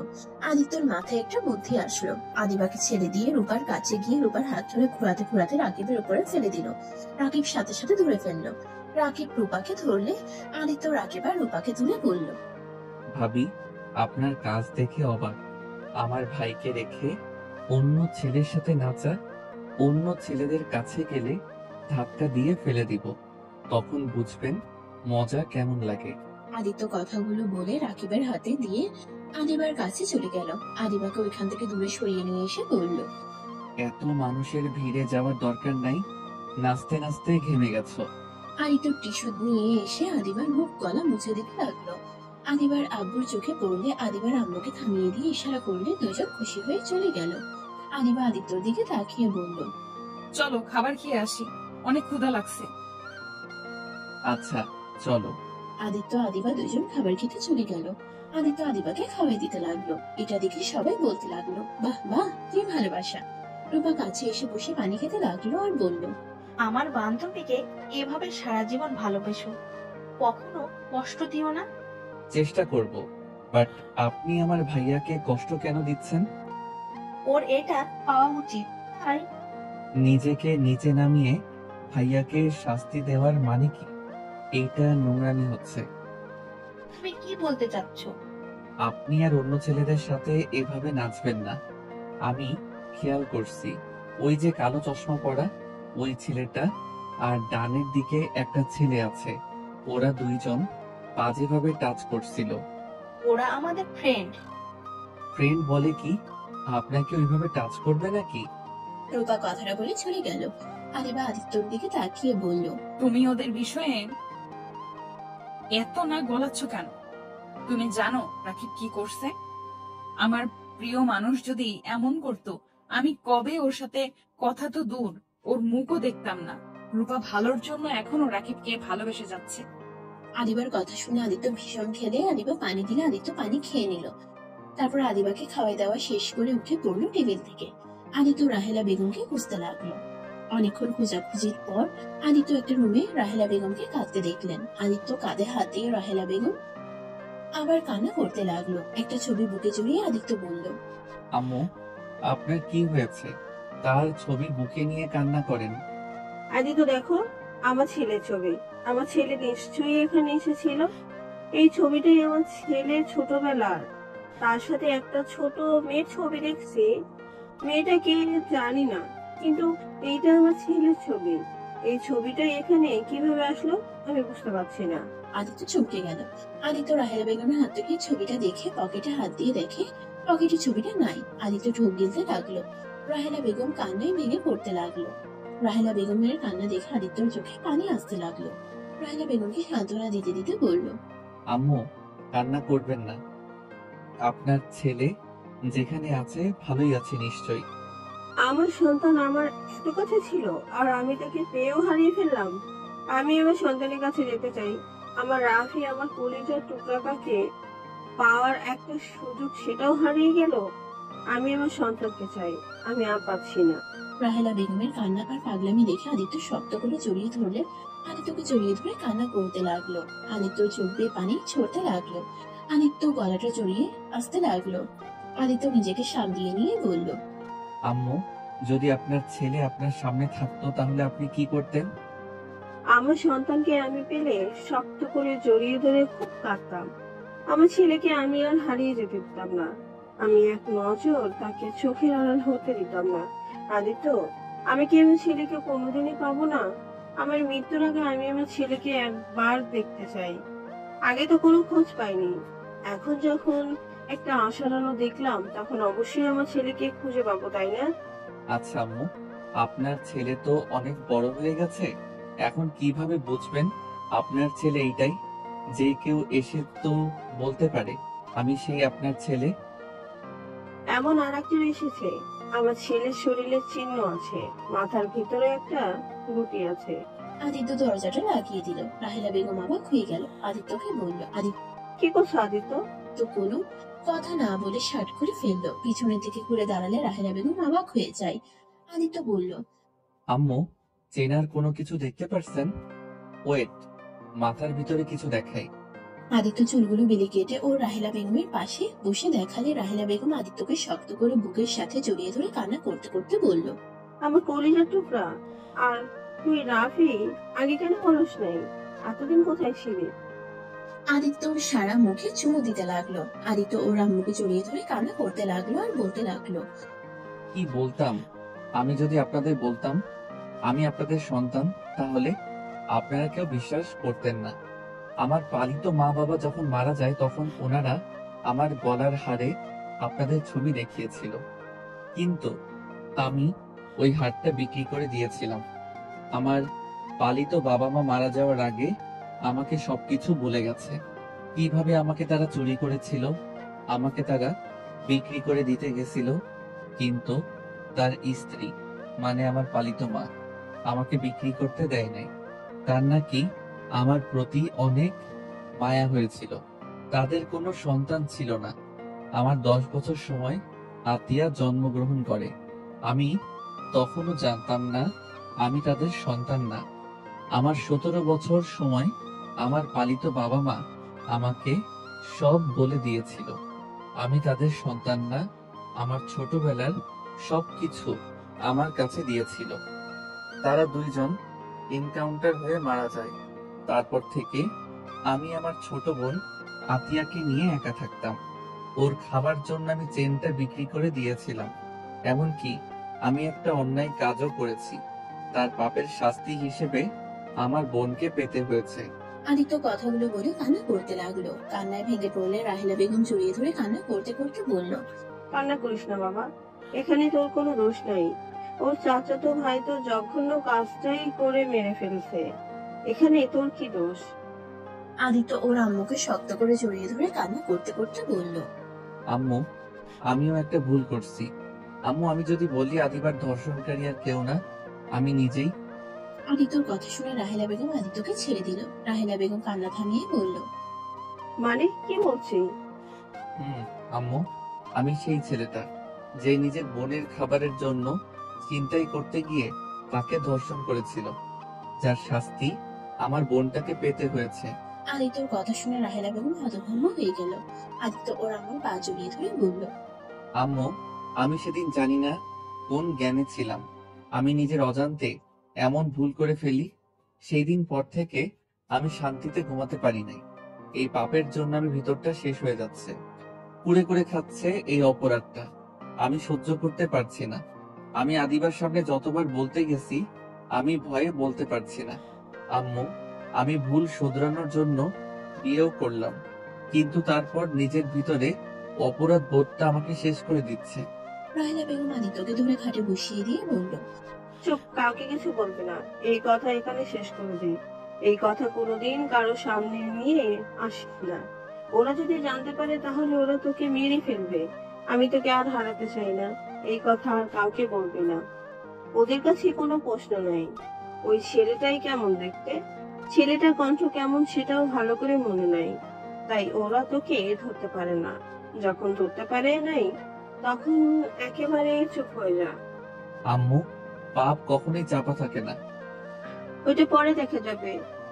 তুই আর কোনোদিন এই কথাগুলো মনের ভুলেও কাউকে বলবি না। আম্মু, আমি এভাবে থাকলে মারা যাব। এভাবে তিলে তিলে মরার থেকে সব সত্যি বলে যদি মৃত্যুর স্বাদ গ্রহণ করা খুব ভালো। চুপ কর তুই। আদিবাকে বিয়ে করছো, এখানে তুই ওকে ভালো রাখার চেষ্টা করবি। ওকে সম্পূর্ণ ভালোবাসা দিয়ে ওর মনে জায়গা করে নে। তারপর যখন তোর মনে হবে বলে দেওয়া উচিত, তখন সব বলবি। তার আগে কখনো বলিস না। আদিত্য রাহেলা বেগমকে জড়িয়ে ধরে কান্না করতে লাগলো। রাহেলা বেগম আদিত্যের চোখ মুছে দিল। হঠাৎ করে বাথরুম থেকে দরজা খোলার শব্দ শুনে দুজনে ভয় পেয়ে গেল। দুজন ঘুরে তাকিয়ে দেখে সাইফুল চৌধুরী। রাহেলা বেগম দীর্ঘ নিঃশ্বাস ফেলল। সাইফুল চৌধুরী আদিত্যকে শক্ত করে জড়িয়ে ধরে ইমোশনাল হয়ে গেল। আদিত্য ইমোশনাল হয়ে যায়। আদিত্যর আব্বু বলল, তোকে কত খুঁজেছি আর তুই আমাদের কত কাছে, অথচ আমরা তোকে চিনতে পারি নাই। তোর কোনো দোষ নাই। তোর কোনো দোষ নাই। আজ যদি আমাদের সাথে থাকতে তাহলে কখনোই এমন ভুল হতো না। সব দোষ আমাদের। কেন যে তোকে সাবধানে রাখতে পারি নাই। সাইফুল চৌধুরীর কথা শুনে আদিত্য সাইফুল চৌধুরীর চোখের পানি মুছে দিয়ে বলল, আব্বু, আপনাদের কোনো দোষ নাই। ওনারা আমাদের চুরি করে নিয়ে গেছিল। সেখানে আপনাদের কি করার ছিল? আমার ভাগ্য খারাপ ছিল, তাই আমি সেই দিন কিডন্যাপ হয়েছিলাম। আর ভাগ্যক্রমে আবার আপনাদের সাথে দেখা হয়ে গেল। সাইফুল চৌধুরী আদিত্যর চোখের পানি মুছে বলে, চল সবাইকে বলবো আমার ছোট সন্তানকে আমি পেয়ে গেছি।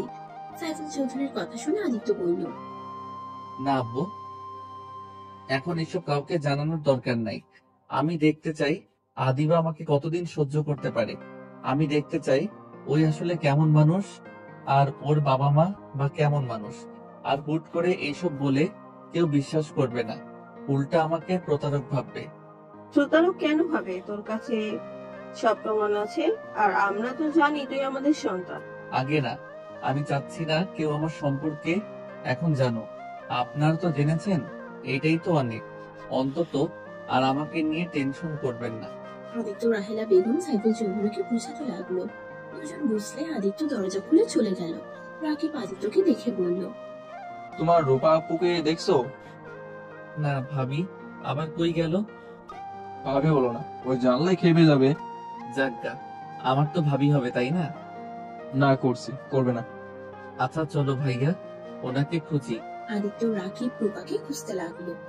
অনেক জায়গায় খুঁজে কোথাও খুঁজে পেল না। আদিত্য রাকিবকে বলল, ভাইয়া, আমার মনে হয় আমাদের রুমে আছে, আর না হয় বাসায় চলে গেছে।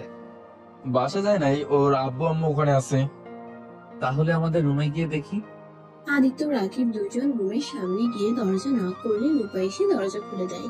আদিত্য রূপাকে দেখে টান দিয়ে রাকিবের হাতে তুলে দিয়ে বলল, জান, আমার বউয়ের সাথে সারাদিন কি করেন?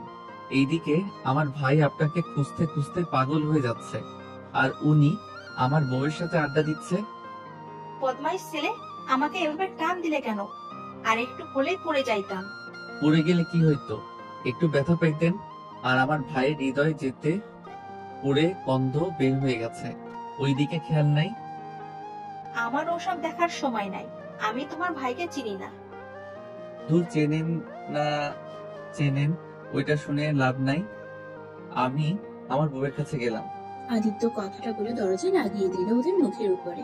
রূপা দরজা ধাক্কাতে লাগলো। আদিত্য পিছনে ঘুরতে ঘুরতে বলল, বিবিজান কই গো আপনি? কথাটা বলে পিছনে ঘুরে হা হয়ে গেল। আদিবার আম্মু, রূপার আম্মু, আম্মু আর কিছু মহিলারা বসে আছে, সাথে আদিবাও বসে আছে। আদিত্যকে দেখে সবাই এসে উঠলো। আদিবার রাগের লোক নিয়ে তাকাতেই আদিত্যর সাথে সাথে রুম থেকে বের হয়ে গেল। রূপার রাগের লোক নিয়ে তাকিয়ে বলল, এখন কেন? চলো চলো, বইয়ের কাছে দিয়ে আসি। রূপা আদিত্যকে টানতে টানতে রুমে নিয়ে গেল। আদিত্য রূপাকে বলল, আপু, আমাকে ছাড়েন, আমাকে যেতে দেন। কেন যেতে দেব? আমাকে বের করলে না বইয়ের কাছে যেতে চাইলে? চলো বইয়ের কাছে নিয়ে যাই। রূপা ওকে ছাড়ে। ছাড়বো না। কত লজ্জা পেতে পারে আমি সেটাই দেখবো। আমার মুখের সঙ্গে দরজা লাগিয়ে দিয়েছে।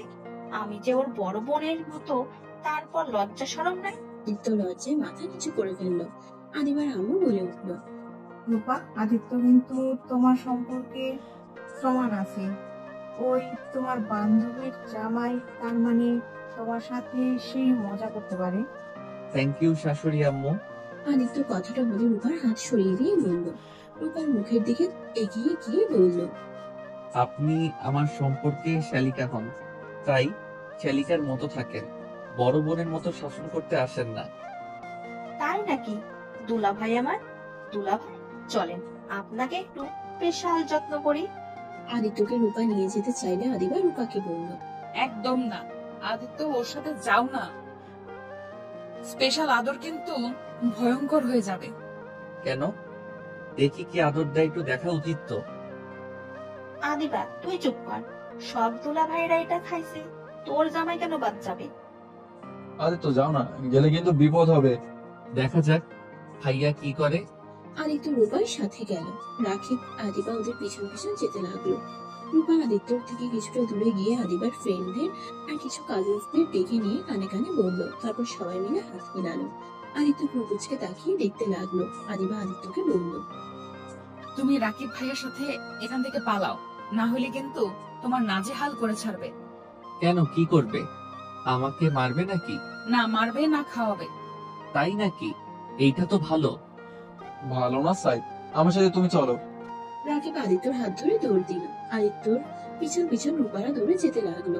আদিত্যকে বাইকে বসিয়ে রাকিব মুখ ভেঙচি দিয়ে পালিয়ে গেল। আদিত্যকে নিয়ে বাসায় চলে গেল। আদিত্য রাকিবের দিকে তাকিয়ে বলল, কি হয়েছে? এমন ভাবে বাসায় নিয়ে আসলে কেন?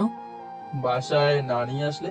মরিচের মিষ্টি, মরিচের গুঁড়ার শরবত, যত ঝালের খাবার আছে তার থেকে ডবল মরিচের গুঁড়া দিয়ে খাওয়াতো। এর আগে আমার এক ফ্রেন্ড জামাই হসপিটালে ভর্তি ছিল, 5 জন ছিল। একদিন পর হসপিটাল থেকে নিয়ে আসা হয়েছিল। ওই 6 জন ওদের দেখলে ভয়ে কাঁপে। রাকিবের কথা শুনে আদিত্য হাসতে লাগলো। রাকিব প্রকুচকে তাকিয়ে বলল, কিরে হাসো কে?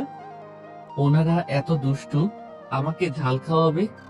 আমি ঝাল অনেক খেতে পারি, আমার ওইসব কিছু হতো না। মরিচ ডলে ভাত খাওয়ার অভ্যাস আছে আমার। কত ঝাল খাইতে পারো তার থেকে ডবল খাওয়াবে। ওই সব রাখো, যাও রুমে যাও। আমাকে কল দিয়ে বলা হয়ে দেবো আমরা বাসায় চলে এসেছি। রাকিব কথাটা বলে চলে যেতে নিবে, তখনই আদিত্য রাকিবকে বলল, ভাইয়া, তোমার বাইকের চাবিটা দিবে? তুমি কি গাড়ি চালাতে পারো? হুম, ফ্রেন্ডদের বাইক চালিয়ে শিখেছিলাম। আচ্ছা এই নাও। রাকিব আদিত্যকে চাবিটা ঢিল দিয়ে দিলে আদিত্য ক্যাচ করে ধরে চলে গেল। বাইক নিয়ে সোজা গ্রামে চলে গেল। গ্রামে গিয়ে ওর বোনের কবরের সামনে গিয়ে বসে কান্না করতে করতে বলল, বুনু, তোমাকে অনেক মনে পড়ছে, আমার খুব কষ্ট হচ্ছে। বুনু গো, বুনু, ওই বুনু উঠো না, তোর মুখ থেকে ভাইয়া ডাক শুনতে ইচ্ছা করছে। ওই বুনু উঠো না। আদিত্য কথাগুলো বলে কান্না করতে লাগলো। আদিত্য কবরটা জড়িয়ে ধরে কান্নায় ভেঙে পড়লো। কবরের পাশ দিয়ে মানুষগুলো যাচ্ছিল আর সবাই অবাক হয়ে যাচ্ছিল। আদিত্য অনেকক্ষণ ধরে কান্না করে কবর জড়িয়ে কখন যেন অজ্ঞান হয়ে যায়। আদিত্য জ্ঞান ফিরলে দেখতে পারে চারিদিকে অন্ধকার হয়ে গেছে। আদিত্য কবর থেকে উঠে পড়লো। কবর থেকে বের হয়ে সোনার দোকানে চলে গেল। গিয়ে আদিত্য দোকানদারের সাথে কথা বলে ঢাকার উদ্দেশ্যে বের হয়ে গেল। ঢাকায় যেতে যেতে রাত 12টা বেজে গেল। বাসের ভিতরে ঢুকে বাইক গ্যারেজে রেখে বাসার সদর দরজা নক পড়লো। কলিং বেল বাজাতেই দরজা খুলে গেল। আদিত্য সদর দরজাটা লাগিয়ে দিয়ে নিজের রুমে চলে গেল। রুমে গিয়ে লাইটটা জ্বালাতে দেখে আদিবা বিছানায় শুয়ে আছে। আদিত্য আলমারি থেকে শার্ট প্যান্ট বের করে লাইট অফ করে ওয়াশরুমে চলে গেল। গোসল করে বের হয়ে আদিবার পাশে শুয়ে পড়লো। সকালে ঘুম ভাঙলেই দেখে আদিবার রাগী লুক নিয়ে তাকিয়ে আছে। আদিত্য উঠে আচড়া হয়ে বসে বলল, কি হয়েছে? এভাবে রাগী লুক নিয়ে তাকিয়ে আছো কেন? গতকাল সারা দিন কোথায় ছিলে? তুমি জানো এখানে কি হয়ে গেছে? না, কি হয়েছে? রাকিব কতটা রেগে গিয়েছিল।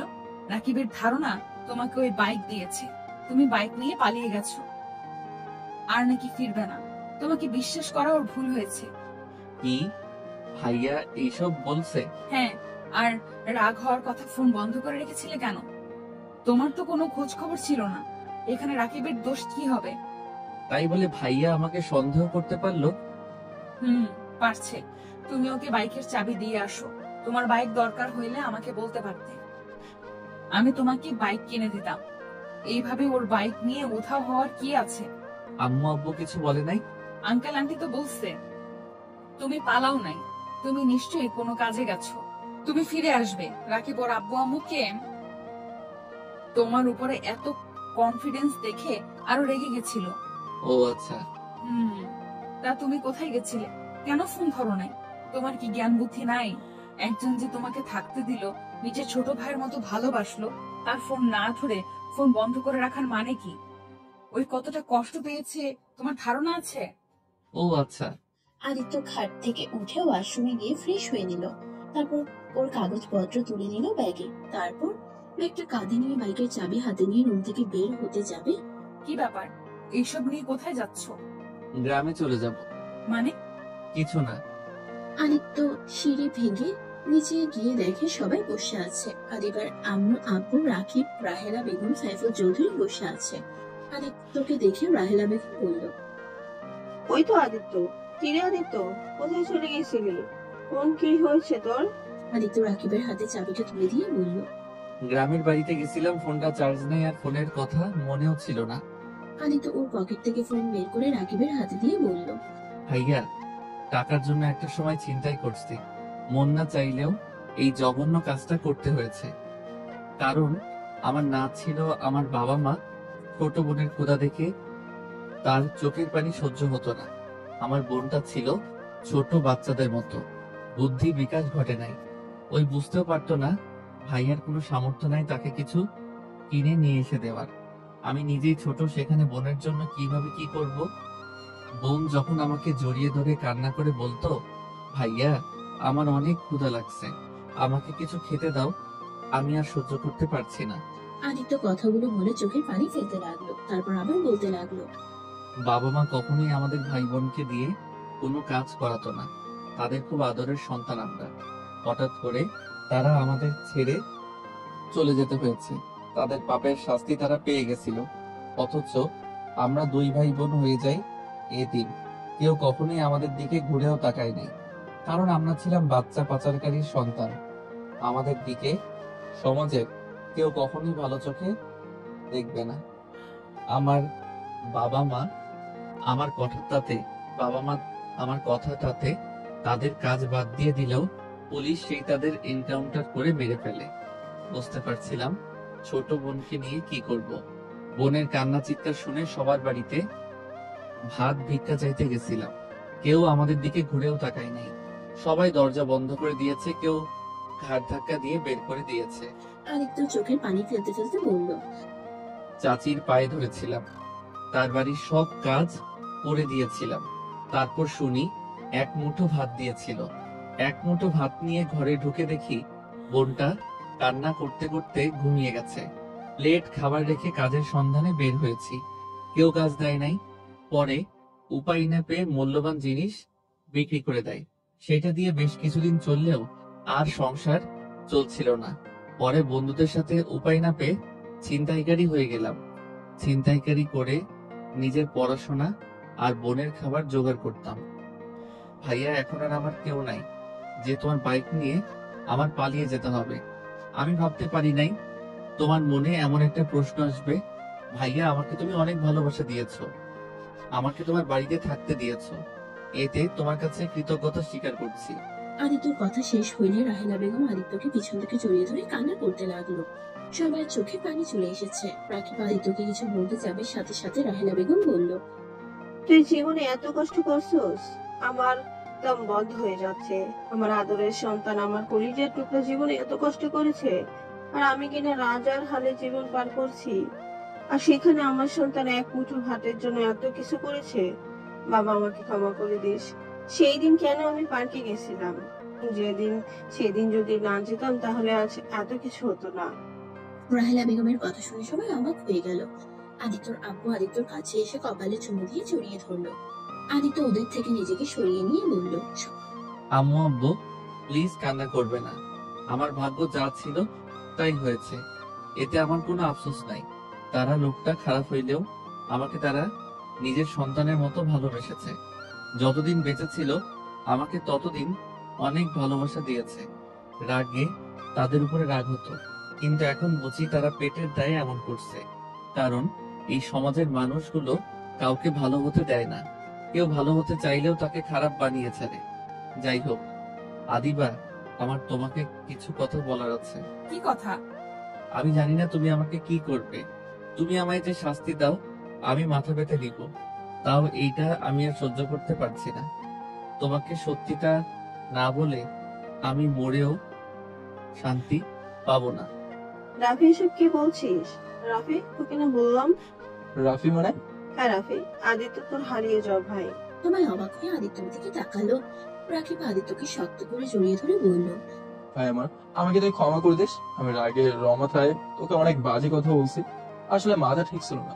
রূপা আমাকে কল দিয়ে অনেক অপমান করে, যার কারণে আমার মাথা বিগড়েছিল। ভাইয়া আমাকে ছাড়ো, আমার তোমার উপরে রাগ নাই, শুধু খারাপ লাগছে অতটুকু। যাই হোক আদিবা, যেটা বলতে চাইছিলাম। বলো। আদিবা, আমি যদি বলি আমি তোমার ধস, তাহলে তুমি আমায় কি করবে? আদিত্যর কথা শুনে আদিবা কয়েক পা পিছিয়ে গেল। আদিবার আব্বু আম্মু দাঁড়িয়ে গেল। আদিবার আম্মু বলল, কি এসব কি বলছো? ঠিক বলছে, আমি সেই ছেলে। আর এই যে তোমার গলার চেন। আদিত্যর হাতের চেনটা দেখে আদিবার যেন হাত পা কাঁপতে লাগলো। আদিবার মাথায় যেন আকাশ ভেঙে পড়লো। আদিবা কাঁপা কাঁপা কণ্ঠে বলল, কেন করলে আমার সাথে এমন? সেদিন তো তোমার হাত জোর করে বলেছিলাম আমায় ছেড়ে দাও, যত টাকা লাগে আমি তোমায় দিব। তারপরও তো তুমি আমায় ছাড়ো নাই। আদিত্য, তুমি আমার সাথে এমন কেন করলে? আদিবা আস্তে আস্তে কথাগুলো বলে লাস্টে চিৎকার করে বলল। আদিত্য ভয়ে কেঁপে উঠল। আদিত্য আদিবার পা জড়িয়ে ধরে বলল, আমাকে ক্ষমা করে দাও। আমি সেদিন কিভাবে কি করে ফেলছি আমি নিজেও জানি না। আমি তোমার সাথে অন্যায় করার পর আমি একটা দিনও শান্তিতে ঘুমাতে পারি নাই। আদিবা, আমাকে প্লিজ ক্ষমা করে দাও, আর না হয় আমাকে শাস্তি দাও। তুমি যা শাস্তি দিবে আমি তাই মাথা পেতে নিব। আদিবা রেগে গিয়ে আদিত্যকে লাথি দিয়ে ফেলে দিয়ে বলল, তোর কোনো ধারণা আছে তোর জন্য আমাকে কত কি সহ্য করতে হয়েছে? তোর সামান্য ভুলের জন্য আমার লাইফটাই জাহান্নাম হয়ে গেছিল। আবার আমাকে ধর্ষে আমাকে বিয়ে করে নিজের পাপ কমাতে চাইছো নাকি? আদিবা ওর ফোন বের করে পুলিশকে কল করতে গেলে রাকিব রাহেলা বেগম আদিবাকে বুঝাতে গেলে আদিত্য ওদের থামিয়ে দিয়ে বলল, আম্মু ভাইয়া থামো, আমি অন্যায় করছি, আমার এটার শাস্তি পেতে হবে। আদিবা দেখো, আমার ভাই তোমার সাথে অন্যায় করছে। আমার ভাই যদি খারাপ হতো তাহলে তোমাকে কখনো সব সত্যি বলতো না। আর তোমার কাছে তো কোনো প্রমাণ ছিল না, তোকে ধরার কোনো সুযোগও ছিল না। দেখো, আমার ভাইকে পুলিশে দেবে না, বলে দিলাম। আদিবা কোনো কথা না বলে পুলিশকে কল দিয়ে বলে দিল।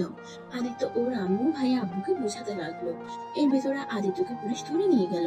আদিবা হাঁটু গেড়ে বসে পড়লো। রাহেলা বেগম পুলিশদের বলতে লাগলো, স্যার, আমার সন্তানকে ছেড়ে দেন। ওই ছোট মানুষ বুঝতে পারে নাই, প্লিজ স্যার ওকে ছেড়ে দেন। রাহেলা বেগমের কোনো কথা শুনলো না। আদিত্যকে নিয়ে যেতে লাগলো। আদিত্য আদিবার দিকে মুচকে হাসি দিয়ে বলল, ধন্যবাদ আপনাকে। আমি এখন নিজের ভিতরে কিছুটা হইলেও শান্তি পাচ্ছি। আম্মু আব্বু ভাইয়া কান্না করো না। আমি জানি না আমার কি হবে। আমার বোনের কবরটা সুযোগ হইলে একটু খোঁজ খবর নিও। জঙ্গল দিয়ে ভরে গেলেও একটু পরিষ্কার করে দিয়ে এসেছো। আদিত্য চলে গেল পুলিশের গাড়িতে উঠে। রাকিব রেগে আদিবাকে বলল, তো শান্তি হচ্ছে তো, তাই না? এখানে বসে নাটক করিস না, যা এখন এখান থেকে, না হলে খুব খারাপ হয়ে যাবে। তুই ভালো করেই জানোস, যা এখান থেকে। আদিবার আব্বু আম্মু আদিবাকে নিয়ে চলে গেল। রাহেলা বেগম রাকিব সাইফুল চৌধুরী পুলিশ স্টেশনে চলে গেল। আদিত্যকে ছাড়ানোর অনেক চেষ্টা করতে লাগলো। আদালতে নিয়ে গেলে আদিত্য সব স্বীকার করে নেয়। আদিত্যকে 10 বছরের জেল দিয়ে দেয়। এটা শুনে রাহেলা বেগম জ্ঞান হারিয়ে ফেলে। সাইফুল চৌধুরী থ হয়ে বসে পড়ে। আদিত্য আদিবার দিকে তাকিয়ে মুচকে হাসি দিল। আদিত্যর হাসিতে আদিবার বুকের ভিতরে ক্ষতবিক্ষত হয়ে যেতে লাগলো। আদিত্য সাইফুল চৌধুরী আর রাকিবের সাথে একবার কুশল বিনিময় করে পুলিশের সাথে চলে যেতে লাগলো। আদিবা সহ্য করতে না পেরে আদিত্যর পিছনে ছুটে যেতে লাগলো। আদিত্যকে পিছন থেকে জড়িয়ে ধরে কান্না করতে করতে বলল, কেন এমন করলে? আমি তো সব তুলে নিতে চেয়েছিলাম, তারপরও কেন আমার কথা শুনলে না? সব দোষ নিজের কাছে কেন তুলে নিলে? স্বীকার করতে বারবার না করা সত্ত্বেও কেন স্বীকার করলে? আদিবা কান্নায় আদিত্যর শার্ট ভিজে ফেলতে লাগলো। আদিত্য পিছনে ঘুরে আদিবার চোখ মুছে দিয়ে বলল, আমি যে পাপ কাজ করছি, আমাকে শাস্তি পেতে হতো, আমাকে ফাঁসি দিল। আমি হাসি মুখে বিদায় নিতাম, সেখানে আমাকে শুধু 10 বছরের জেল দিয়েছে। আর জেল খাটার আমার অভ্যাস আছে। শুনো, কান্না করো না, তুমি ডিভোর্স লেটার পাঠিয়ে দিও, আমি সাইন করে দিব। আর হ্যাঁ, ভালো কোনো ছেলেকে বিয়ে করে নিও। আর হ্যাঁ, ভুলেও আর কখনোই আত্মহত্যার পথ বেছে নেবে না। ভালো থাকো। আদিত্য শেষবারের মতো আদিবার কপালে চুমু দিয়ে পুলিশ আদিত্যকে নিয়ে যেতে লাগলো। আদিবা আদিত্যর হাত শক্ত করে জড়িয়ে ধরে বলতে লাগলো, তোমাকে যেতে দিব না। আদিত্য, তুমি যাও না। আমি তোমাকে ছাড়া কিভাবে থাকবো? আমায় ছেড়ে দাও। আমার প্রতি ভালোবাসা না, এটা আমার প্রতি তোমার আবেগ। চিন্তা করো না, সব আবেগ চলে যাবে আস্তে আস্তে। আদিত্য আদিবার থেকে নিজের হাত সরিয়ে নিয়ে গাড়িতে উঠে চলে গেল। আদিবা হাঁটু করে বসে চিৎকার করে কান্না করতে লাগলো। আদিত্য আদিবার কান্নাগুলো কেন জানি সহ্য হচ্ছিল না। আদিবার কাছে ছুটে যেতে ইচ্ছে করলে আদিত্য ছুটে যেতে পারবে না। আদিত্য মুখ ঘুরিয়ে নিল। 10 বছর পর আদিত্য জেলখানা থেকে বের হইলে দেখতে পেল সাইফুল চৌধুরী, রাকিব, রূপার সাথে ছোট্ট একটা বাচ্চা দাঁড়িয়ে আছে। আদিত্য বুঝতে বাকি রইল না এটা কে। আদিত্য গিয়ে সোজা বাচ্চাটাকে কোলে নিয়ে সারা মুখে চুমু দিয়ে বলল, চাচু কেমন আছো? আদিত্যর কথা শুনে পিচ্চিটা বলতে লাগলো, আমি তো ভালো আছি চাচ্চু, তুমি কেমন আছো? বাচ্চাটার কথা শুনে আদিত্য কপালে চুমু দিয়ে আদিত্য সাইফুল, রাকিব, রূপার দিকে তাকিয়ে, আমি অনেক ভালো আছি। আমার চাচুটাকে দেখে আব্বু, ভাইয়া, ভাবি কেমন আছেন? সাইফুল, রাকিব আদিত্যকে জড়িয়ে ধরলো। আদিত্যকে সাইফুল চৌধুরী চুমু দিলে বাচ্চাটা বলে, দাদু ভাই চাচুকে কিস দিল, আমাকে তো দিলে না। বাচ্চাটার কথা শুনে সবাই হেসে দিল। 5 জন গাড়িতে উঠে বসলো। সবার খোঁজ খবর নিতে লাগলো। বাসায় পৌঁছে সদর দরজার সামনে গিয়ে কলিং বেল দিলে ভিতর থেকে রাহেলা বেগম দৌড়ে দরজা খুলে আদিত্যকে দেখে শক্ত করে জড়িয়ে ধরে কান্না করে দিল। আদিত্য রাহেলা বেগমকে জড়িয়ে ধরে বলল, আম্মু কান্না করছো কেন? আমি তো ফিরে এসেছি। এটা আনন্দের কান্না, ভিতরে আয়, তোর জন্য অনেক কিছু রান্না করছি, রুমে গিয়ে ফ্রেশ হয়ে আয়, আমি তোকে নিজের হাতে খাওয়াবো। ওকে আম্মু, আমি এখনই যাচ্ছি। আদিত্য সিঁড়ি ভেঙে রুমে চলে গেল। রুমে গিয়ে বারান্দায় গিয়ে বাহিরের দিকে তাকিয়ে দেখতে লাগলো। কিছুক্ষণ তাকিয়ে থেকে ওয়াশরুমে গিয়ে গোসল করে নিল। গোসল করে আলমারি থেকে শার্ট প্যান্ট বের করে পরে নিল। আয়নার সামনে নিজের চেহারা দেখে মুচকে একটা হাসি দিল। চোখের অশ্রু পড়তেই সাথে সাথে মুছে ফেলে নিচে চলে গেল। আদিত্য নিচে গেলে রাকিবের ছেলে আদিত্য কোলে উঠলো। আদিত্য টেবিলের সামনে বসলে রাহেলা বেগম আদিত্যকে খাওয়াই দিতে লাগলো। আদিত্য রূপার দিকে তাকিয়ে বলল, কি ভাবি, সেই তো আমার ভাবি হয়ে গেছেন। কি আর করার, দুষ্টু একটা দেবর থাকলে সেখানে বিয়ে না করে কি আর থাকা যায়? তাই নাকি? হি হি হি, ভালোই করে। এখন আর আমি কিছু বলবো না, কারণ এখন তোমাদের বিয়ে হয়ে গেছে। তোমাদের ঝগড়া তোমরা মিটিয়ে নাও গো। ভাবি, তোমার বান্ধবীর কি খবর? আদিত্যর কথা শুনে সবাই চুপ হয়ে গেল। কেউ কোনো কথা বলল না। রাহেলা বেগম বলল, আদিত্য, আমি এই মেয়ের নাম শুনতে চাই না। আম্মু রাগ করছো কেন? রাগ করবো না তো কি করবো? ওই মেয়ের জন্য তোকে 10 বছর জেল খাটতে হলো, আর এত ভালোবাসি বলে পাগলামি করলো। ওই দিন তো তোকে দেখতে গেল না, তোর সামনে সব নাটক করছে। আম্মু, তুমি ওকে ভুল বুঝছো। ওই আমার সাথে প্রতি সপ্তাহে দেখা করতে গেছে। আমি তোমাদের কাউকে কিছু বলি নাই, কারণ তোমরা ওর কথা শুনতে রাজি ছিলে না। আমি ওকে অনেকবার বুঝাইছি আমার জন্য অপেক্ষা না করতে, ওই শুনে নাই। 1 মাস আগে আমি ওর সাথে অনেক ঝগড়া করছি, ওকে আঘাত দিয়ে কথা বলেছিলাম, যার কারণে আর আমার সাথে দেখা করতে আসে নাই, কিন্তু আমার জন্য খাবার পাঠিয়েছে। আমি এত কিছু শুনতে চাই না, আমি শুধু ওর মুখ দেখতে চাই না। আদিত্য ওর আম্মুকে বোঝাতে লাগলো। অনেক বোঝানোর পর রাহেলা বেগম বলল, তোর যেটা ভালো মনে হয় তাই কর। আচ্ছা আম্মু, আমি আর খাবো না। আমি গ্রামে যাব, বুনুর কবরে জিয়ারত করব। আমিও যাব, তোকে একা কোথাও ছাড়বো না। আচ্ছা। আদিত্য রাকিবের সাথে বের হয়ে গেল। গ্রামের বাড়িতে গিয়ে আদিত্য ওর বোনের কবর দেখে অবাক হয়ে গেল। আদিত্য ওর ভাইকে জড়িয়ে ধরে বলল, ধন্যবাদ ভাইয়া আমার বোনের কবরের এত যত্ন নেওয়ার জন্য। ওই তো আমারও বোন হয়, যেখানে তুই আমাদের উপরে একটা দায়িত্ব দিয়েছিস সেটা না পালন করে কিভাবে থাকে। আদিত্য খুশি হয়ে গেল ওর ভাইয়ের কথা শুনে। আদিত্য আর রাকিব জিয়ারত করে নিল। কবর থেকে বের হয়ে আদিত্য ওর বাড়িতে চলে গেল। আদিত্যকে দেখে ওর চাচা চাচি এগিয়ে আসলো। আদিত্য কিছু বলল না। আদিত্যর চাচা চাচি নিজের সন্তানের জন্য ক্ষমা চাইলে আদিত্য প্রথমে কিছু না বলে পরে বলল, আমার আপনাদের উপরে রাগ নাই, আপনার ছেলে ভুল করছে, আমি তাকে কবরে শুয়ে দিয়েছি। এখানে আর কাউকে কিছু বলার নাই, আমার কাছে ক্ষমা চাইতে হবে না। ভালো থাকবেন। আদিত্য কথাটা বলে রাকিবকে নিয়ে ঢাকায় চলে আসলো। ঢাকায় এসে রাকিবকে বলল, ভাইয়া তুমি বাসায় চলে যাও, আমি আমার স্ত্রীকে নিয়ে আসতে যাচ্ছি। ওকে, নিয়ে আসবি। হুম। আচ্ছা, তুই তাহলে আমাকে বাসায় নামিয়ে দিয়ে যা। আচ্ছা। আদিত্য রাকিবকে বাসায় নামিয়ে দিল। আদিত্য রাকিবকে বলল, ভাইয়া দিবার বাসার ঠিকানাটা দিবে? না মানে আমি ওনার অফিস চিনি, বাসা চিনি না। নিজের শ্বশুর বাড়ি নিজে চেনোস না? তুই ওর অফিসে যা, ওই মনে হয় অফিসে আছে। আর আমি ঠিকানা তোকে টেক্সট করে দেই। ও তো স্মার্টফোন নাই। রাকিব কথাটা বলে আদিত্যকে ঠিকানাটা বলে চলে গেল। আদিত্য বাইক নিয়ে সোজা আদিবার অফিসের সামনে চলে গেল। আদিত্য অফিসের সামনে দাঁড়িয়ে দারোয়ানকে জিজ্ঞেস করলেই জানতে পারলো আদিবা দেশের বাইরে চলে গেছে, অফিসে আসে নাই। আদিত্য বাইক নিয়ে সোজা আদিবার বাসার সামনে গেলে তখনই একটা গাড়ি এসে থামলো। গাড়ি থেকে আদিবাকে নামতে দেখে আদিত্য ডাক দিলে আদিবা পিছনে ঘুরে তাকায়। আদিত্যকে দেখে দৌড়ে আদিত্যর কাছে এসে জড়িয়ে ধরলো।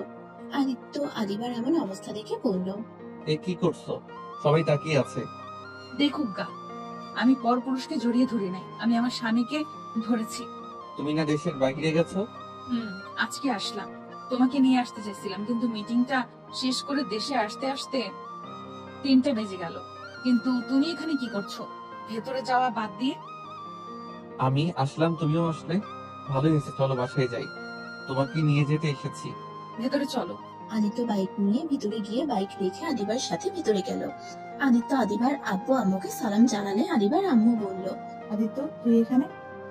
আজকে ছাড়া পেয়েছি। আঙ্কেল আন্টি, আমি আপনার মেয়েকে নিয়ে যেতে চাই। তোমার বউ তুমি নিয়ে যাবে? এখানে আমরা না বলার কি? যাই হোক, তুমি এসেছো, এখান থেকে যাও। থেকে যাও না। আচ্ছা। আদিবা খুশি হয়ে আদিত্যর হাত টেনে ধরে নিজের রুমে নিয়ে গেল। আদিবার পাগলামি দেখে আদিত্য বলল, তুমি কি দিন দিন বাচ্চা হয়ে যাচ্ছ নাকি? আমার বয়স হতে পারে, কিন্তু আমার মনটা এখনো ছোটদের মতো আছে। তাই নাকি? যাও ফ্রেশ হয়ে নাও। আদিত্যকে আদিবা বসিয়ে দিয়ে ওয়াশরুমে চলে গেল। আদিত্য বালিশটা কোলে নিতে যাবে, দেখে তখন ওর ছবি। আদিত্যর মুখে মুচকি হাসির রেখা ফুটে উঠলো। সমাপ্ত।